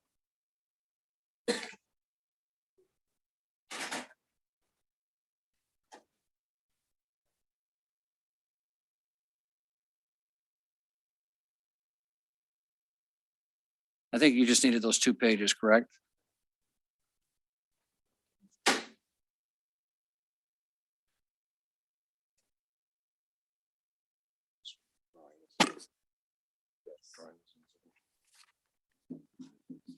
Oh, yeah, right here. Sorry. Okay, I'm going to open the public hearing on the Kirshner Dill annexation at 8:59. I ask the council if they have any ex parte contact or communication related to this project. None. No. Okay, hearing none, the applicant is welcome to come up here and state your name and address for the record and present your project. Perfect. Kim Owens, 1208 North World Cup Lane, Eagle. And thank you. Good evening, Mr. Mayor and Council.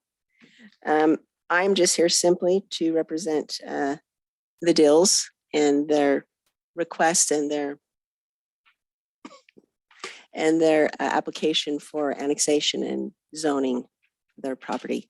Their property is located 2689 North Brandon Road, corner of New Hope and Brandon, the northwest corner.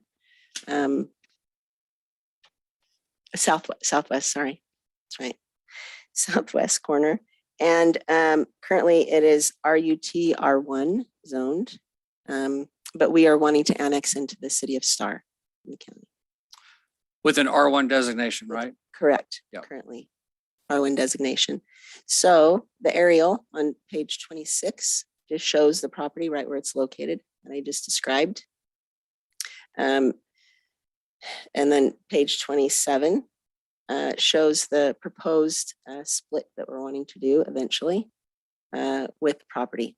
The current owners and the Dills want to stay on that east portion. They plan on residing there and living there. And to be determined with what we'll do on the other part. The other portion, that's 6.44 acres. Okay. That, you have anything else? So in a nutshell, that's basically what we're trying to do. So any questions of the applicant? It's pretty straightforward. Pretty straightforward. We're not looking to get in the weeds, so. Huh? I said, we're not looking to get in any weeds. No. Any further questions of her, by chance? No? Okay, thank you. Go ahead, Ms. Sorry, Jennifer. Mayor Chadwick. So in our staff report, there was mention of sidewalk. And I know that western parcel, there's no plans for it now, but when it will be developed, the sidewalk there would be installed through the development. But on the parcel, the eastern one, Would the applicant be willing to install a sidewalk when that We're at, along their entire property? So I mean, That's a this big is the build. only opportunity that we may have to get a sidewalk installed there. And so it's on what, Brandon and New Hope? so my question then, Sean, before we Yeah. go that route, is if we've changed that classification to an arterial, does ACHD take care of the sidewalk when they do the widening? That's a good question. Or does the applicant have to take care of it? Or do you know? Depends on when it's done. Well, with an arterial though, I'm talking it's not, because in a discussion that I've had in the past with a different project, they were, or when they came in and spoke with us, they were talking about arterials that they take care of with impact fees. Yeah, and that's what they can do with impact fees is use them on On arterial roads, yeah. I just want to make sure, so, So arterial would be New Hope? no, yes. Brandon? Yes, New Hope. New Hope? Yeah. Okay. And so Brandon, I mean, there is development going along there and with sidewalks being installed, is that correct, Sean? Like along the road somewhere, you Well, know, nothing other acro- developments in there?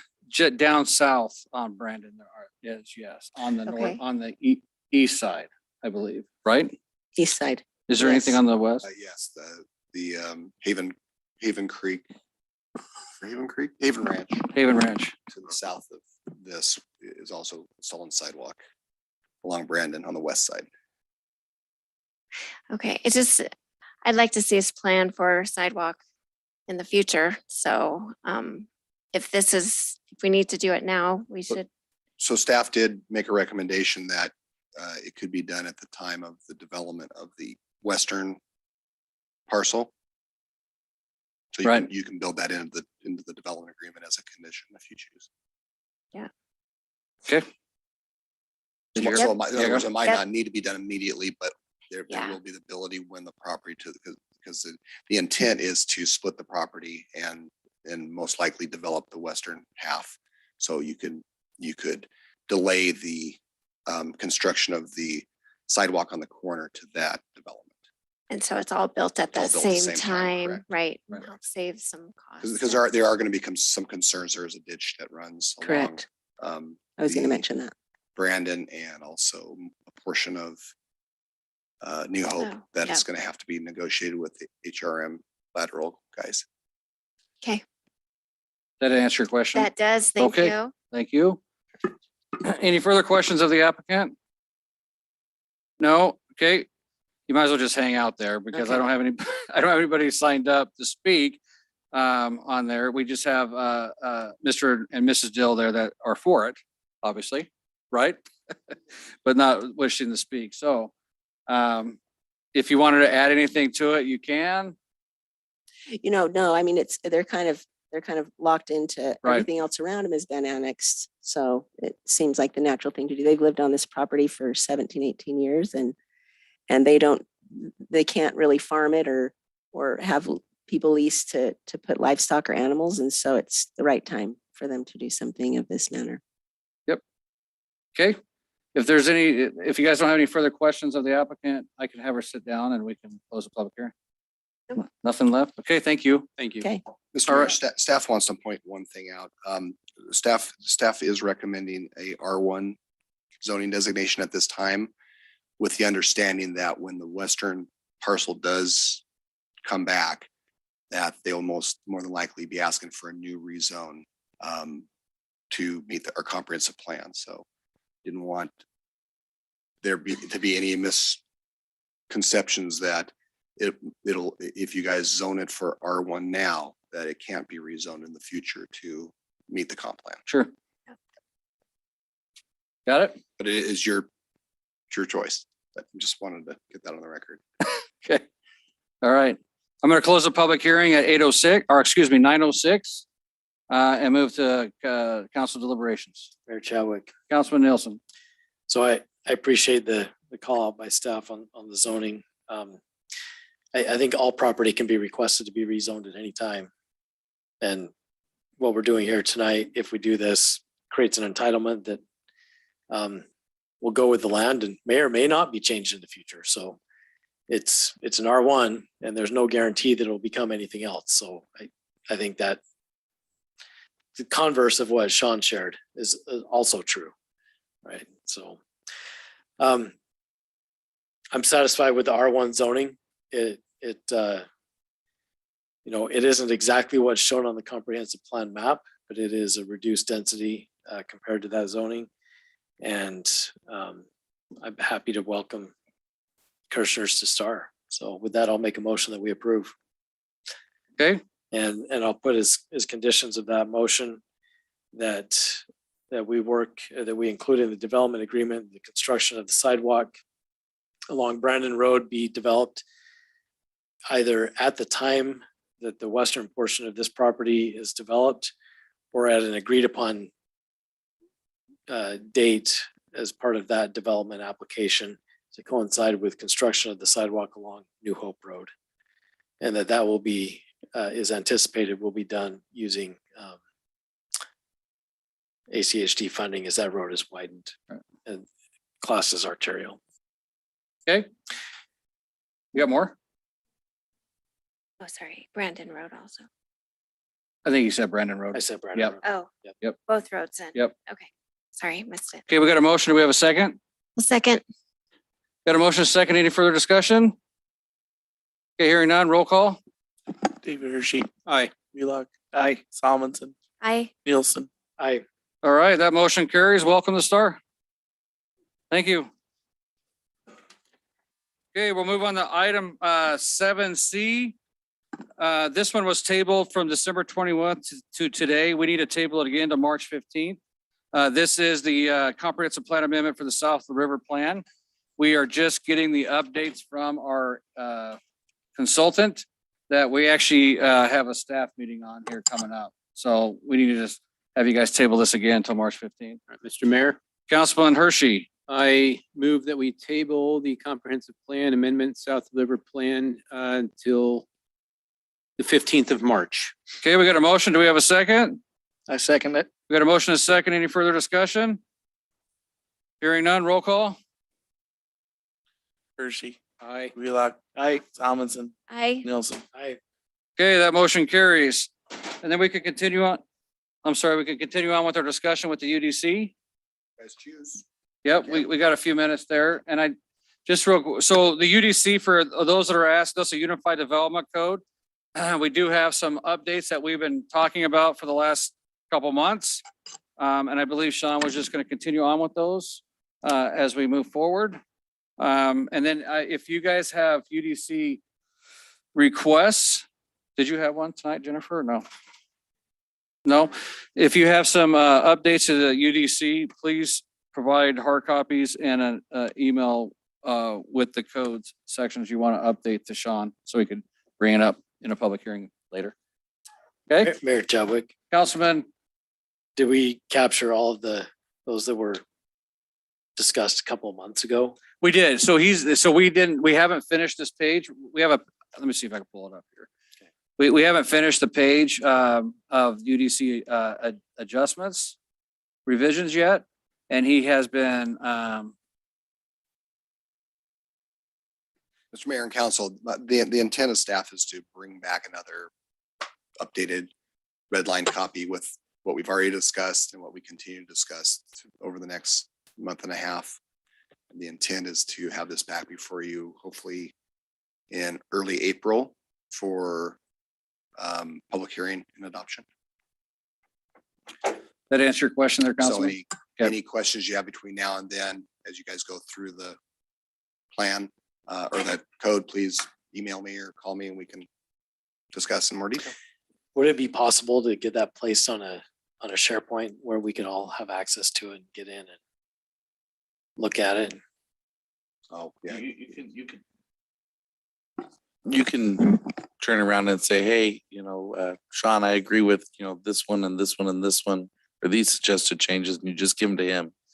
And then what he can turn around and do is say, hey, this is where you guys have different. That's what I'm wanting to do. Correct. Just not without on having to SharePoint. get a brand new emailed copy every time I want to see what changes are there. If it's placed on SharePoint, SharePoint would be an illegal meeting. We want to make sure we don't have you guys talking to each other. So we'll get together and figure out. I know what you're looking for. See if we can figure something out to where. It's considered a serial meeting, I believe, is what it's called. only if we're able to contribute to it. Well, but you can email me a copy of it. Yeah, you can send a copy. It's the same exact thing. But one way I'd have to get an emailed copy every time I want to see what's new. The other way, it's just there and I can go look at it. I mean, Chris, can you weigh in on that then for us?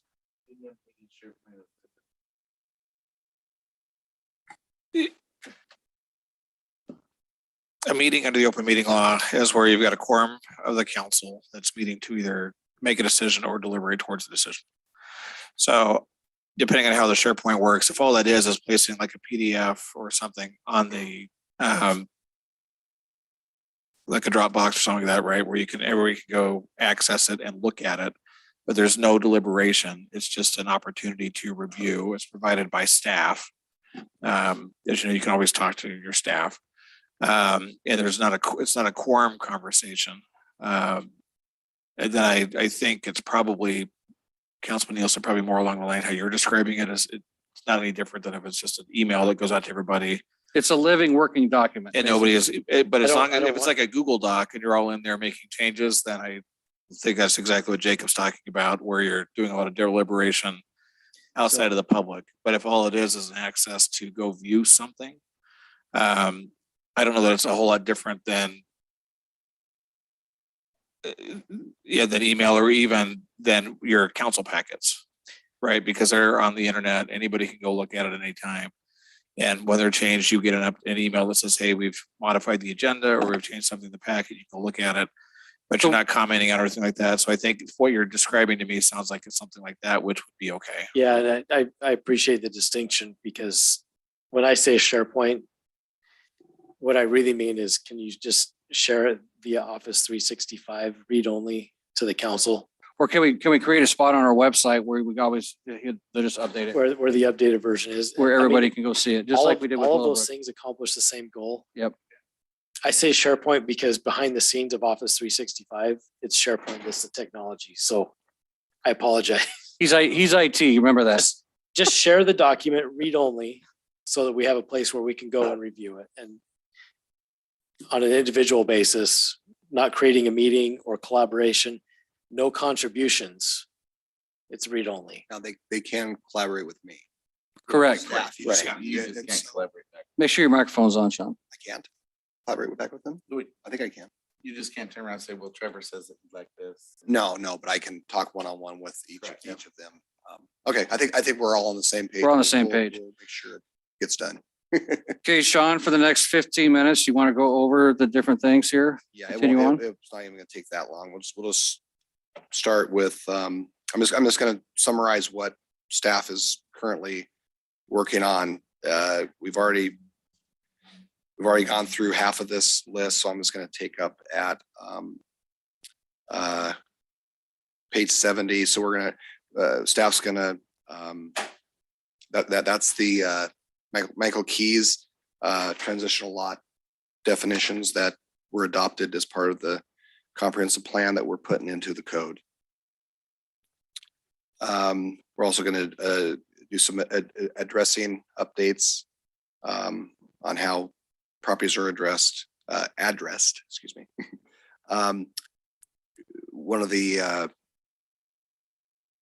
committee members for the pathway committee is going to work with me and ACHD on the sidewalk standards to make sure we're in line with what ACHD will allow and also what the city is wanting as far as our new sidewalk. I think that was, standards. That includes our detached sidewalks that we talked about, includes our, was that Mr. Green that was doing that? Yeah.